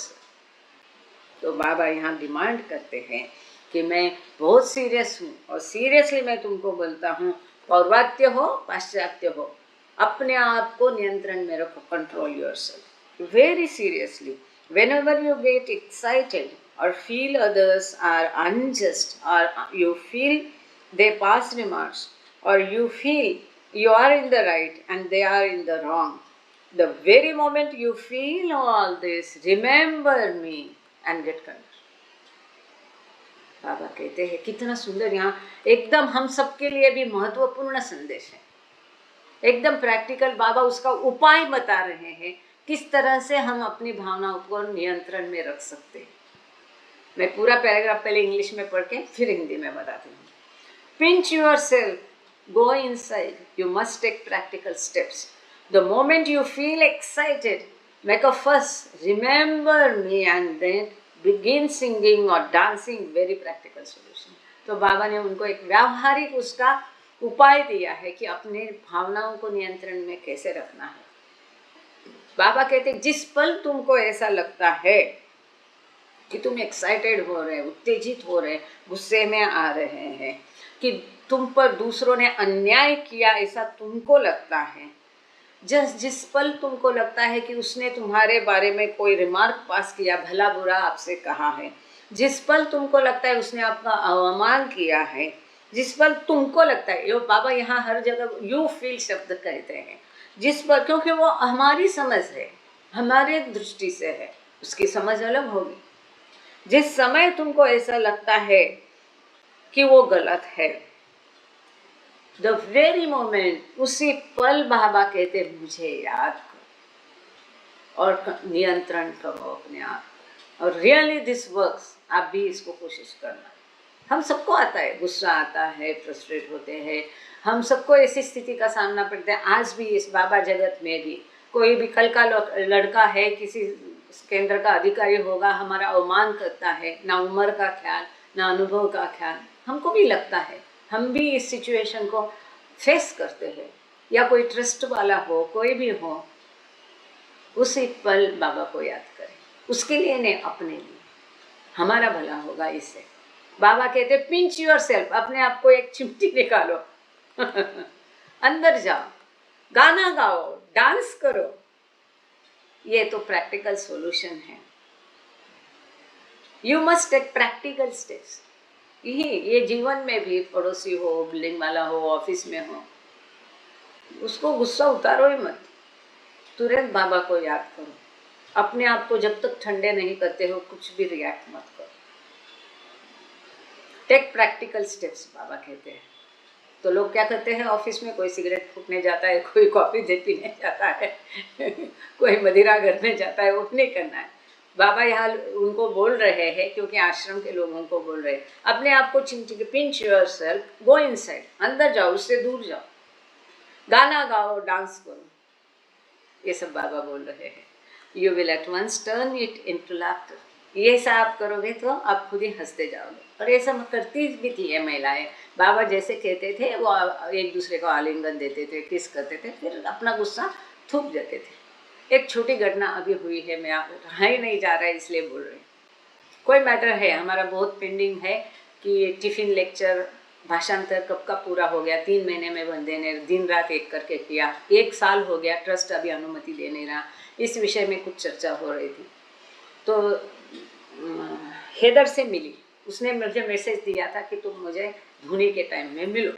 अब धुनी इतनी इस समय की भीड़ थी, मैं हेलन से वहाँ पर हेदर से मिली और उसने कुछ पूरा सुने भी ना, एकदम मुझ पर गुस्सा हो गई। हाँ ऐसा ऐसा सब करके खुद ही गुस्सा हो गए। मैं तो चुपचाप बैठ गए क्योंकि मेरे समझ में आ गया अब इसको कुछ भी बोले तो इसको पल्ले नहीं पड़ेगा, चुपचाप रहना ठीक है।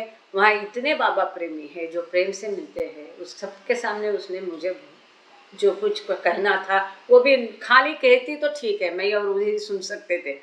ऐसे एक्शंस थे कि पूरी लाइन देख रही थी उस एक्शंस को। ठीक है, हम चुपचाप बैठे अपने लाइन में खड़े हो गए और ये लोग ट्रस्टी लोग ऐसे ही जाके दर्शन उन्होंने पहले किया होगा, धुनी का जो भी है, उसने धुनी का दर्शन करके वापस आई और वो अपने आप को मन को खा रही थी। अरे मुझे ये गलत किया, मैंने ऐसा नहीं बता करना चाहिए था। और हम लोग तो बचपन से उनको जानते हैं, देखते हैं। अब ये जब से उसके मन में विचार आया कि नहीं मैंने गलत किया तो मुझे किसी भी तरह से मेरे पापा को फिर मिलना है। आप यकीन नहीं मानोगे, इतने बड़े वो ट्रस्टी उसने सोचा कि ये लाइन में खड़ी थी, लाइन में दर्शन करके यहीं से वापस आएगी, यहाँ जूता उतारा है तो मैं यहाँ बैठ जाती। मेरा दर्शन काफ़ी टाइम से के बाद हुआ, दर्शन करके धुनी करके मुझे वापस आने में देर लगा, तब तक वो वहाँ बैठी रही। जैसे मैं आई उसने इतना सुंदर आलिंगन दिया, मैंने भी दिया।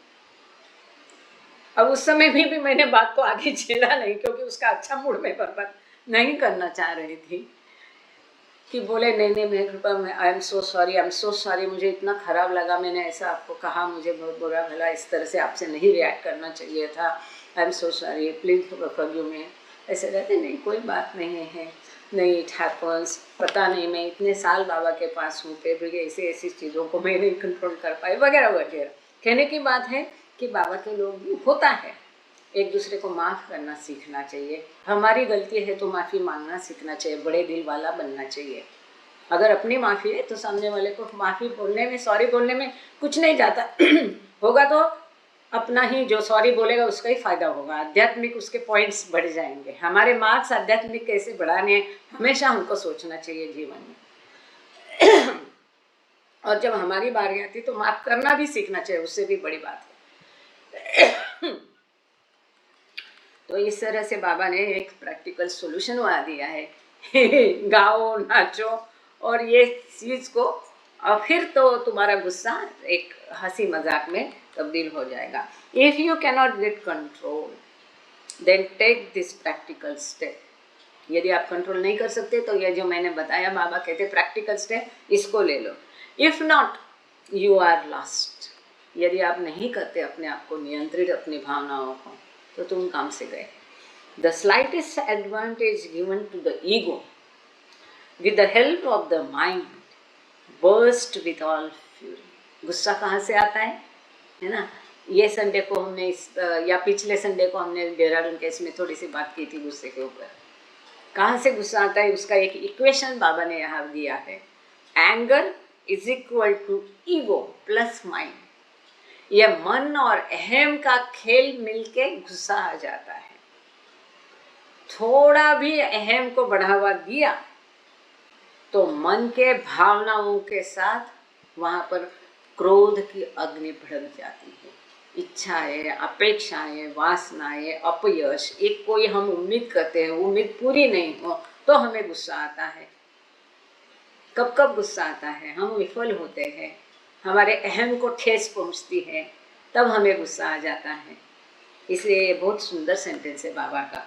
The slightest advantage given to the ego with the help of the emotion or mind burst with all fury. Rano makes Norina mad. Kitty is daily getting moods. अब इनके सबके बाबा ने यहाँ पोल खोले हैं। उसके पहले एक सुंदर चित्र है, मैं आपको दिखाना चाहूँगी। आप यहाँ पर ही देख लो क्योंकि क्या है मेरे भी समझ में नहीं आया ये कौन सा है चित्र, कहाँ का है, नासिक का है कि मेरादात का है, कहाँ का है, मेरी समझ में नहीं आ रहा है। किसी को समझ में आता है तो कृपा करके बता दीजिए। इसके बारे में, ये कार के बारे में भी आगे हम बढ़ने वाले हैं। सरोज ईरानी ने ये कार मतलब एलिजाबेथ को ला के दी। सरोज का अपना कार का बिजनेस था, ये सिडान है ग्रे कलर की, तो ये बुक की थी एलिजाबेथ ने, तो एलिजाबेथ को उसने ला के दी, और एलिजाबेथ ने ये बाबा के लिए बुक की थी मेहर प्रसाद, और बाबा को उसने बेच दी थी। तो राणो मैक्स आगे बाबा कहते हैं, ये राणो नोरिना मैचवेली को पगला देती है। राणो का अपना एक ही था kitty is daily getting moods. Kitty इतना काम करती है लेकिन बहुत किटी डेवी मूडी हो जाती है, लहर आ जाती है उसको, कभी बहुत अच्छी कभी In short, you 12 raise hell every day because of trifles for things not worthwhile. संक्षेप में तुम 12 लोग जो है ये तुम्हारे आपसी झगड़े के कारण ये नर्क बना दिया है इसका, ऐसी चीजों के लिए कि जिसकी कोई अहमियत नहीं है। कितनी महत्वपूर्ण है। जहाँ हम झगड़ते वहाँ वो जगह स्वर्ग नहीं नरक बन जाती है। I might have given you all silence, but you should have crushed each other. बाबा कहते मैंने तुम सबको मौन पालने की आज्ञा दी होती थी, लेकिन मौन में भी तुम झगड़ा करके एक दूसरे को कुचल लेते थे। यहाँ पर ये चित्र का विवरण देखेंगे। Elizabeth's new light grey big sedan which she gave to Baba. Elizabeth ने नई कार खरीदी ग्रे कलर की बिग सिडान, और जो कि उसने बाबा को दे दी। He ended with a query. On the tour, will there be any squabbles? No one dared reply. तो बाबा ने फिर पूछा, टूर में कोई स्क्वैबल्स रहेंगे क्या? तो किसी ने इसका जवाब नहीं दिया। यहाँ एक फुटनोट है, वो पढ़ के आगे बोल जाएंगे। Although 21 women had participated in the first tour, Baba was only speaking to 12 of them. पहली ब्लू बस यात्रा में 22 लोग थे, महिलाएं थे, लेकिन बाबा केवल 12 के बारे में कह रहे हैं। क्यों? Missing from the original 21 at this time were Gaimai, Mani and Meheru who stayed behind in Jabalpur. Helen Dam and Hedy Matrons had returned home to Switzerland, and Kaku continued to reside at Lower Mehrabad. है कि नहीं? तो 5 और 6 हो गए। 22 में से 6 कैसे गए, इसलिए 12 रह गए। तो ये 22 में से 6 कौन कौन गए? तो गाय माई जो एरची जसावाला की माता, मनु और मेहरू, ये जसावाला फैमिली के तीनों को बाबा ने जबलपुर में रहने के लिए कहा था। हेलम दाम और हेदी मेट्रंस को बाबा ने स्विट्जरलैंड भेज दिया था, 5 हो गए। और जो काकू थी विष्णु मास्टर की माता, वो मेहराबाद में, लोअर मेहराबाद में रह रही थी। तो इसके लिए 12 लोग ऊपर रह गए थे। This still left 15 women in the group. तो और भी 15 महिलाएं ग्रुप में थी। कौन थी वो? मेहरा, मनी, नाजा, खोशत, सुनामासी, वालू, मंसारी, kitty, Elizabeth, Norina, Nadine, Noni, Rano and Irin. Perhaps Mehra, Mani and Noni were excused. Mehra, money और नोनी को कोई डांट नहीं कभी पड़ती थी, इसके लिए उन तीनों को छोड़ के इन 12 को बाबा जाप रहे थे। On July 20, in anticipation of 43rd birthday, on the 26th, Soros delivered a brand new big automobile to Elizabeth, which she had purchased as a gift for Baba. तो एलिजाबेथ का 43वां जन्मदिन जो 26 जुलाई को था, तो उसके लिए उसने गाड़ी बुक की थी। वो डिलीवरी देने के लिए वहाँ पर सरोज खुद आए, नासिक से 20 जुलाई को आए, और ये गाड़ी एलिजाबेथ ने बाबा को गिफ्ट के तौर पर खरीदी थी देने के लिए। The light grey sedan had an automatic, बहुत गाड़ी का यहाँ वर्णन है, सुन लीजिए, जिनको समझता है वो समझाइए हमको। The light grey sedan had an automatic transmission with the gear shift on the steering column, as well as a sunlight top that rolled back with one hand, and tires mounted on either side of the car, leaving the trunk space free for luggage. Elizabeth celebrated her birthday by taking Baba out for a drive. तो ये गाड़ी का वैशिष्ट्य दिया है, काफ़ी सारी सामान रखने की जगह वहाँ पर दी है, ऑटो गियर दिया है और ऊपर छत खुलने वाला दिया है। ये 1939 की बात है, आजकल ऐसी गाड़ियाँ मिलती है, तब सरोज ने खास ये बनवा कर उसको दी थी। अब इसी गाड़ी में बाबा को ड्राइव पर लेके एलिजाबेथ ने अपना जन्मदिन मनाया। So guys, Saroj return to Meherabad the following day with his wife Viloo, who had been expressing doubts about Baba's work with the women. ध्यान से सुन लीजिए। बाबा सरोज से, Villu says that instead of freeing the women Mandali from Maya, you are merging them deeper in it. She also points out that you take them here and there, sightseeing and the movies, and she doubts whether such activities are bringing the woman to God. Baba replied, I use Maya to pull them out of Maya, but I use it in such a way that it cannot touch them. तो सरोज ईरानी thank you Anisa. Mehrabad फिर दूसरे दिन आए अपनी पत्नी वीलू के साथ। वीलू villa वहाँ अहमदनगर में है, अभी भी किसी को देखना है तो। और वहाँ पर उसने अपने डाउट्स जो है शंका बाबा से पूछी। उसने कहा कि बाबा, वीलू मतलब उसकी पत्नी जो है, उसको बाबा की कार्य पद्धति पर कुछ आशंकाएं हैं, खास करके महिला मंडली और माया के बारे में। वो कहती है कि महिला मंडली को माया से बाहर खींचने के बदले तुम उनको माया में और धकेल रहे हैं। तुम उनको यहाँ वहाँ घुमाते हो, सिनेमा लेके जाते हो, साइट सीइंग के लिए लेके जाते हो। इससे तो क्या है, वो लोग ईश्वर के नज़दीक थोड़ी आएंगे। तो बाबा कहते हैं माया से उनको बाहर निकालने के लिए मैं माया का ही उपयोग कर रहा हूँ, लेकिन मैं माया का उपयोग इस तरीके से कर रहा हूँ कि माया उनको छू भी नहीं सकती है ना। सांप का विष उतारने के लिए सांप का जहर उतारने के लिए सांप का जहर ही दिया जाता है कि नहीं। तो ये बाबा का जो एक सेंटेंस में है कि माया का उपयोग करके ही मैं उनको माया के बाहर निकाल रहा हूँ।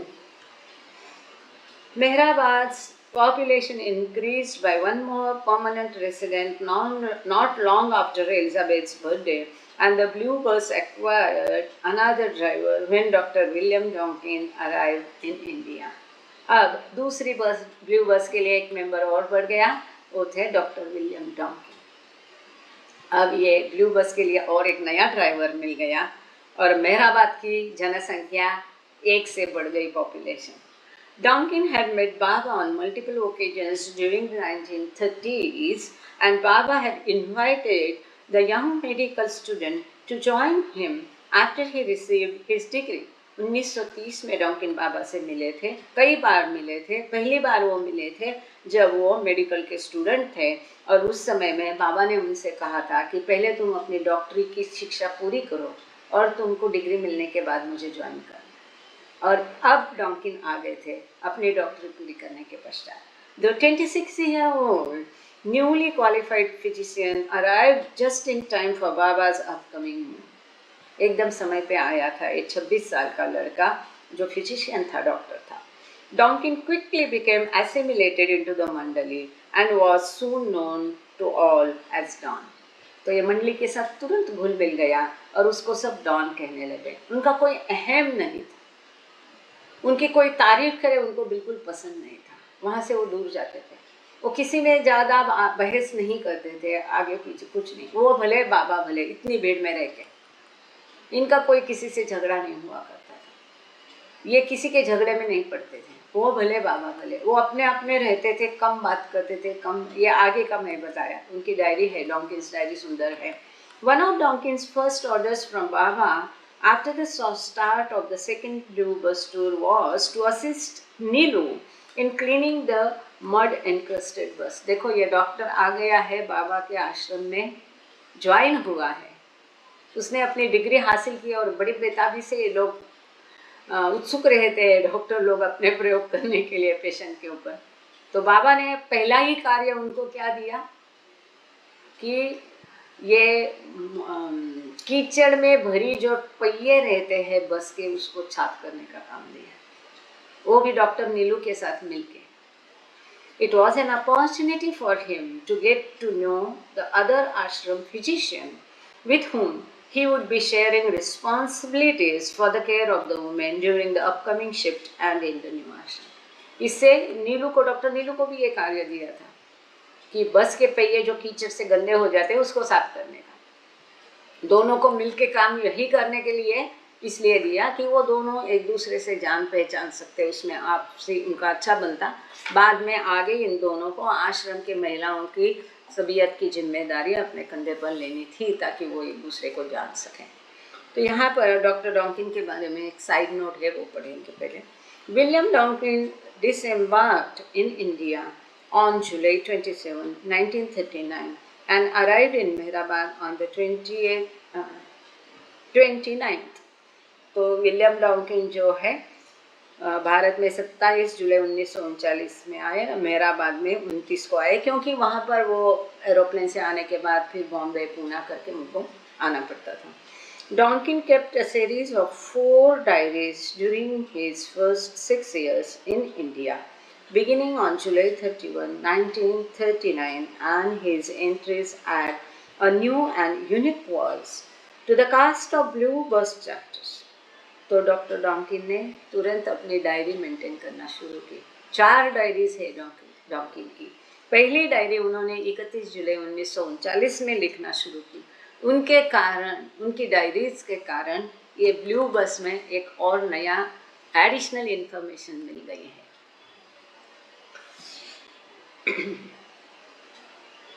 Like Mani's Blue Bus 2's diary, they are preserved in the Avatar Meher Baba Trust Archives document collection and are an important primary source of documentation about the tours।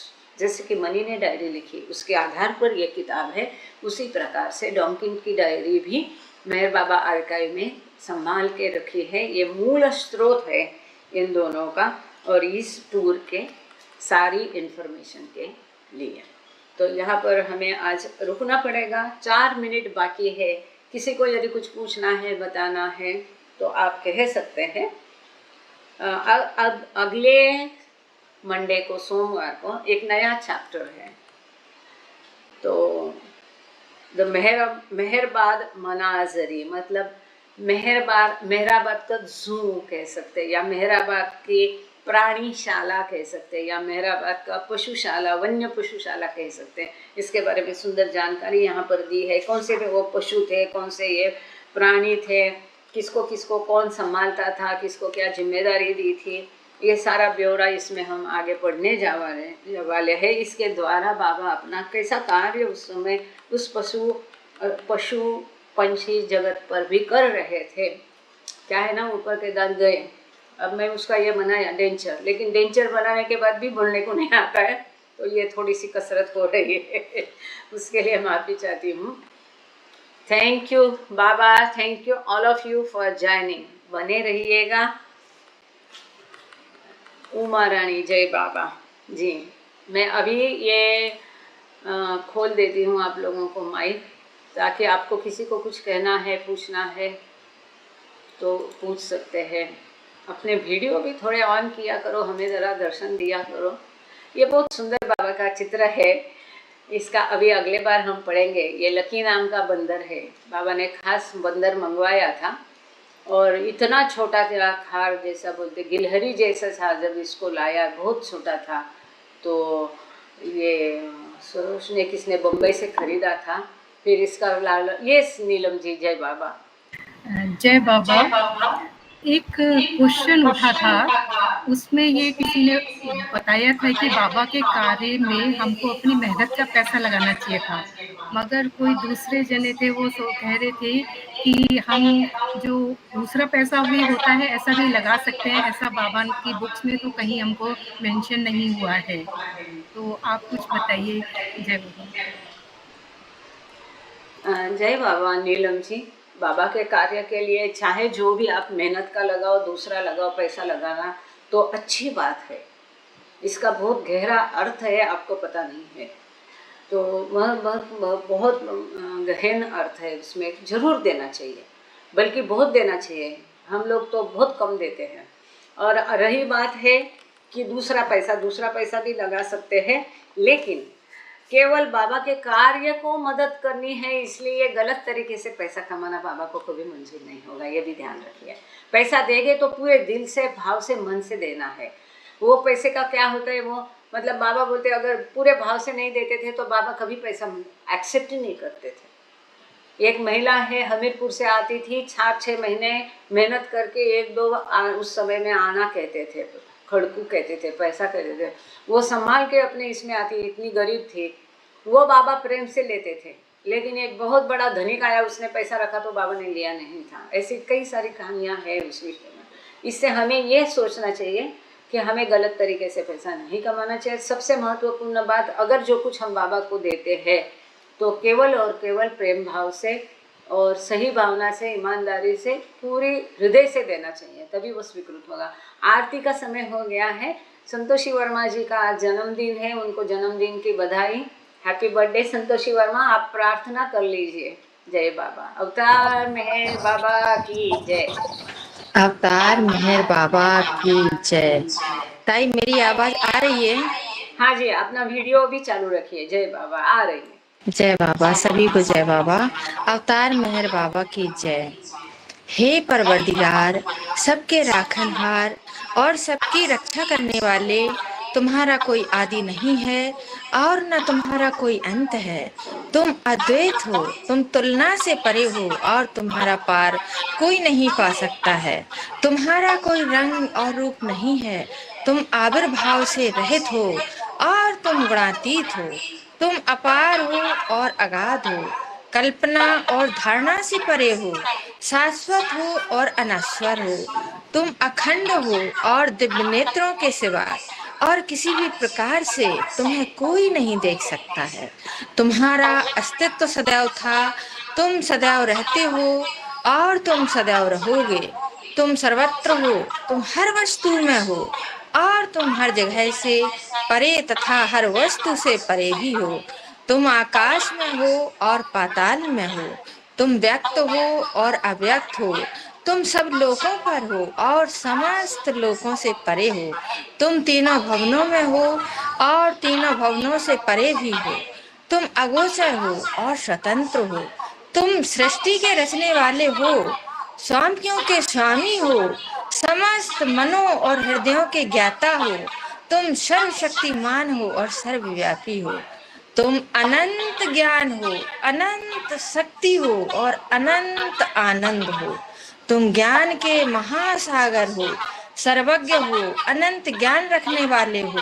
तुम भूत, वर्तमान और भविष्य के ज्ञाता हो और तुम स्वयं ज्ञान हो। तुम पूर्ण दयामय हो और सतत परहितकारी हो। तुम आत्माओं की आत्मा हो और अनंत गुणों से संपन्न एक परमात्मा हो। तुम सत्य, ज्ञान और परमानंद की त्रिमूर्ति हो। तुम सत्य के मूल हो, प्रेम के महासागर हो। तुम सनातन सत्ता हो, ऊंचों में सबसे ऊंचे हो। तुम प्रभु हो और परमेश्वर हो।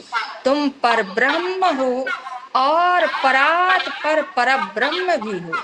तुम परब्रह्म परमात्मा हो, अल्लाह हो, इलाही हो, यजदान हो, अहूर मजद हो और प्रियतम ईश्वर हो। तुम्हारा नाम एजद अर्थात एक में पूज्य है। हे असीम दया के निधि प्रभुराज, हम अपने सब पापों के लिए पश्चाताप करते हैं। हर एक विचार के लिए जो असत्य, अनुचित या गंदा था, हर एक बोले हुए शब्द के लिए जिसे बोलना हमें उचित ना था, और हर एक कर्म के लिए जिसे करना हमें उचित न था। स्वार्थ से प्रेरित हर एक कर्म, शब्द और विचार के लिए तथा द्वेष प्रेरित हर एक कर्म, शब्द और विचार के लिए हम पश्चाताप करते हैं।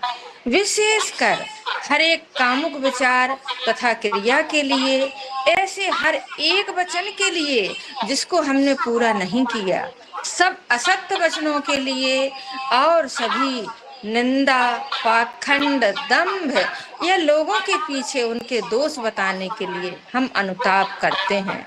और खासकर दूसरों का नाश करने वाले हर एक कर्म के लिए, दूसरों को दुख देने वाले हर एक शब्द तथा कर्म के लिए तथा दूसरों पर दुख गिरने की इच्छा करने के लिए हम अनुताप करते हैं। हे प्रभुराज, आप हम पर असीम दया करके हमारे किए हुए पापों को क्षमा कीजिए और वैसे ही आपकी मर्जी के अनुसार विचार करने में, बोलने में तथा कार्य करने में जो हमारी असमर्थता सदा रहती आई है उसको भी क्षमा कीजिए। यही हमारी आपसे प्रार्थना है। प्रियतम परमात्मा, हमारी ऐसी सहायता कर कि हम तुझसे अधिकाधिक प्रेम करें, और अधिक और फिर भी इससे भी अधिक प्रेम करें, जब तक कि हम तुझ में मिलकर एक हो जाने के पात्र ना बन जाएं। और तू हम सबकी ऐसी सहायता कर कि हम अंत तक प्रियतम बाबा का दामन दृढ़ता से पकड़े रहें। अवतार मेहर बाबा की जय। जय जय बाबा। जय बाबा। संतोषी जी, बहुत बढ़िया। आपको प्रियतम बाबा से एक नहीं होना है, इसके ऊपर काफ़ी बहस हुआ है। और अमृत को भी मैंने समझाने की कोशिश की कि जो हिंदी है उसमें टिल वी नॉट गेट ऐसा नहीं है, till we become worthy of union, हम तुझसे एक होने के पात्र बन जाए। ना कभी नहीं, बाबा की कोई भी प्रेयर में आप ना शब्द नहीं है, नेगेटिविटी नहीं है। ये जिसने किसने भाषांतर किया, गलत किया है। मैं अमृत को उस दिन भी समझाने की बहुत कोशिश की कि आज जो बोलोगे पूरे विश्व में वही लोग बोलेंगे।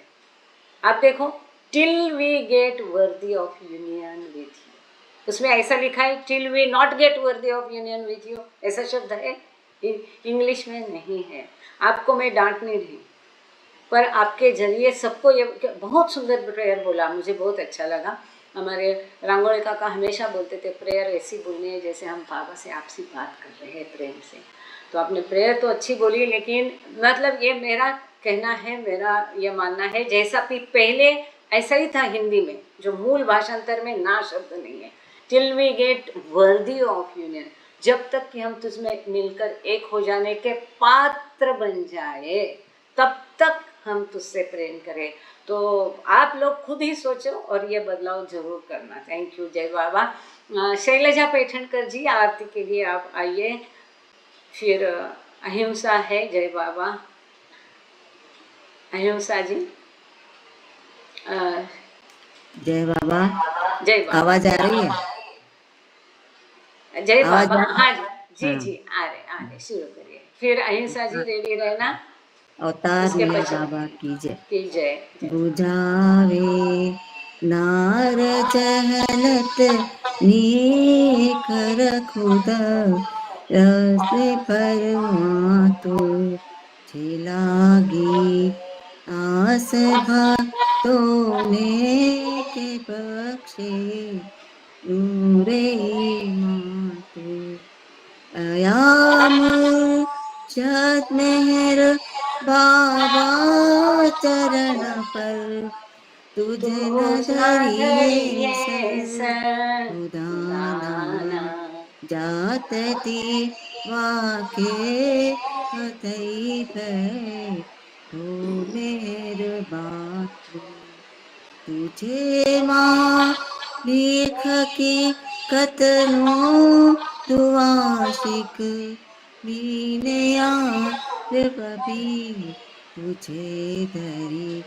आए रहे दत माँ फतनो, होई तू फातू अमोर है रग में साले बख्शज, ज्ञान ही जतनु के तू पर महात्मा ज्ञानी चले मुँह तारे रफातु, खुदाना प्रेमनो प्यालो पिलावे, मस्त हमने कर जे तुझ पर जान सदके सा किया,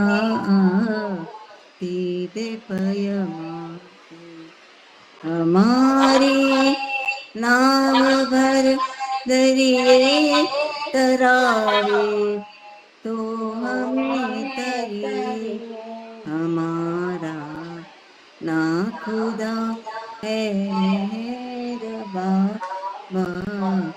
थे निगे बातु हमारा ना खुदा है मेहरबान थे निगे बातु बुझावे नार जहलत नी कर खुद रखने परमातु थेला की आस भक्तों में की बख्शे नूरे ईमातु अवतार मेहर बाबा की जय। बहुत बढ़िया, थैंक यू शैलजा जी भावपूर्ण आरती के लिए। अहिंसा और अहिंसा के पश्चात नीलिमा तिजारे तैयार है ना। अहिंसा जी जय बाबा। जय बाबा। जय बाबा बेटा। बोलो अवतार मेहर बाबा की जय। जहाँ कल्पना शब्द ना पहुँचे ऐसे अपरंपार नीति नीति वेद पुकारे महिमा तोरी अपार दिव्य सनातन परम दया घन दिव्य सनातन परम दया घन हे जगदुधारो मिहिर मन आरती स्वीकारो मिहिर मन आरती स्वीकारो धूप दीप चंदन चर्चाना भोग लगाना फूल चढ़ाना फूल चढ़ाना फूल चढ़ाना तुम्हारा ही तुमको लौटाना काहे पढ़ाई करूं मिहिर मन आरती स्वीकारो मिहिर मन आरती स्वीकारो सकल निधि के तुम कारण हो सकल विश्व तारण हारे हो तुम समोर नहीं तुम ही हो हे सत अवतारो मिहिर मन आरती स्वीकारो मिहिर मन आरती स्वीकारो सकल चराचर तुम्हारी माया माया भी तो तुम्हारी छाया तुम्हारी छाया तुम्हारी छाया तुम्हारा अंत न कोई पाया तुम हो अनंत करो मिहिर मन आरती स्वीकारो मिहिर मन आरती स्वीकारो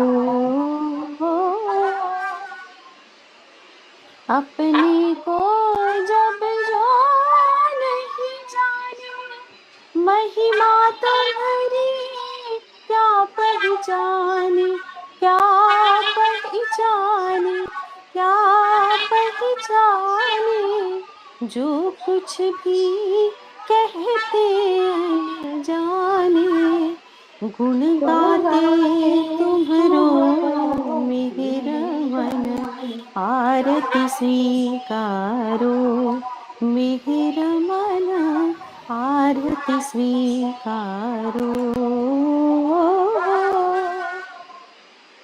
सीमा नाही तुम्हारी कृपा को क्या कोई दे सकता प्रभु तुमको भीख तुम्ही दो प्रेमी जनों को नित्य तुम्ही सुमरो मिहिर मन आरती स्वीकारो मिहिर मन आरती स्वीकारो दिव्य सनातन परम दयाघन दिव्य सनातन परम दयाघन हे जगदूतारो मिहिर मन आरती स्वीकारो मिहिर मन आरती स्वीकारो मिहिर मन आरती स्वीकारो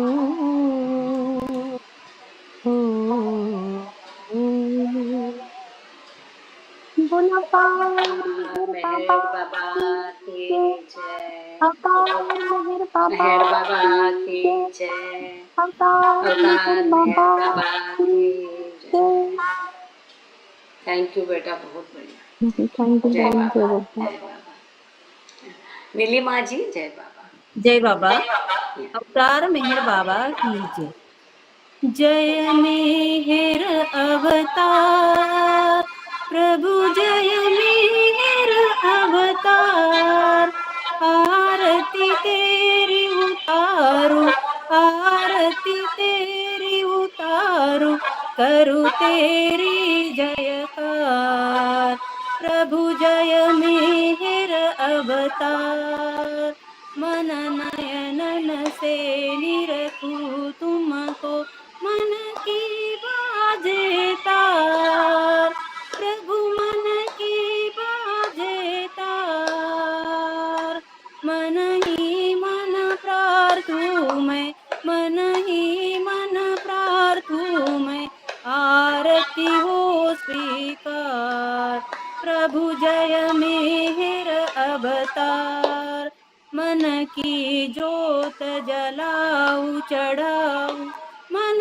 पुष्पों का हार प्रभु मन पुष्पों का हार मन का धूप जलाओ प्रभु जी मन का ही उपहार प्रभु में जय मेहर अवतार तुम ही केवल ऊंचे सबसे तुम करुणा की धार प्रभु तुम करुणा की धार झूठे बंधन कांटों मेरे कर दो बेड़ा पार प्रभु जय मेहर अवतार मम हिय में बस आओ दे जाओ दे दो तुम्हारा प्यार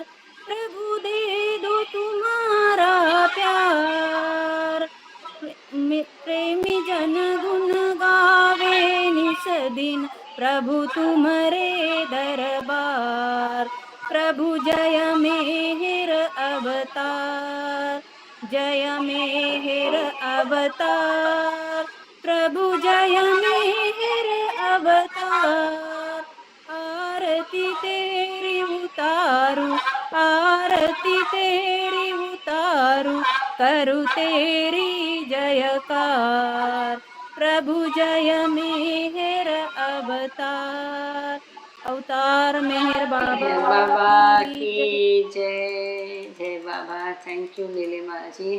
जय बाबा। जय बाबा। सब लोग अभी अपना ऑडियो वीडियो खोल दीजिए, दर्शन दीजिए सब लोग। जय बाबा। जय बाबा जय बाबा जय बाबा जय बाबा जय बाबा जय बाबा जय बाबा सब मिलके बाबा की जयकार इकट्ठे करते हैं जिसमें ऑडियो नहीं होते जय बाबा जय बाबा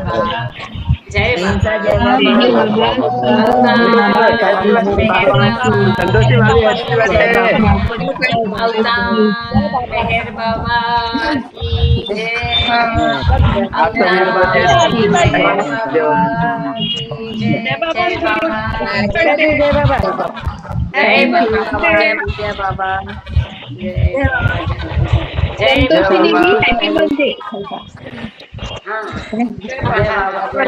भाभी जी happy birthday. Happy birthday Santoshi ji. इनको मैं पिन अप करती ताकि सब उनको देख सके। जय बाबा।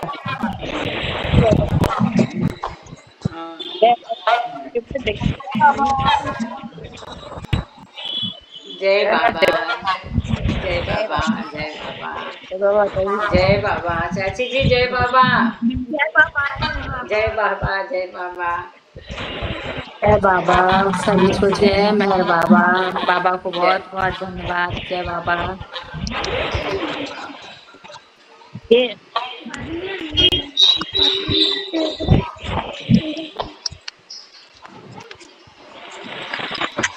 सुषमा जी आज वीडियो क्यों बंद रखा? बाबा की बहुत अच्छी अभी चेंज किया लगता है बाबा का फोटो। जय बाबा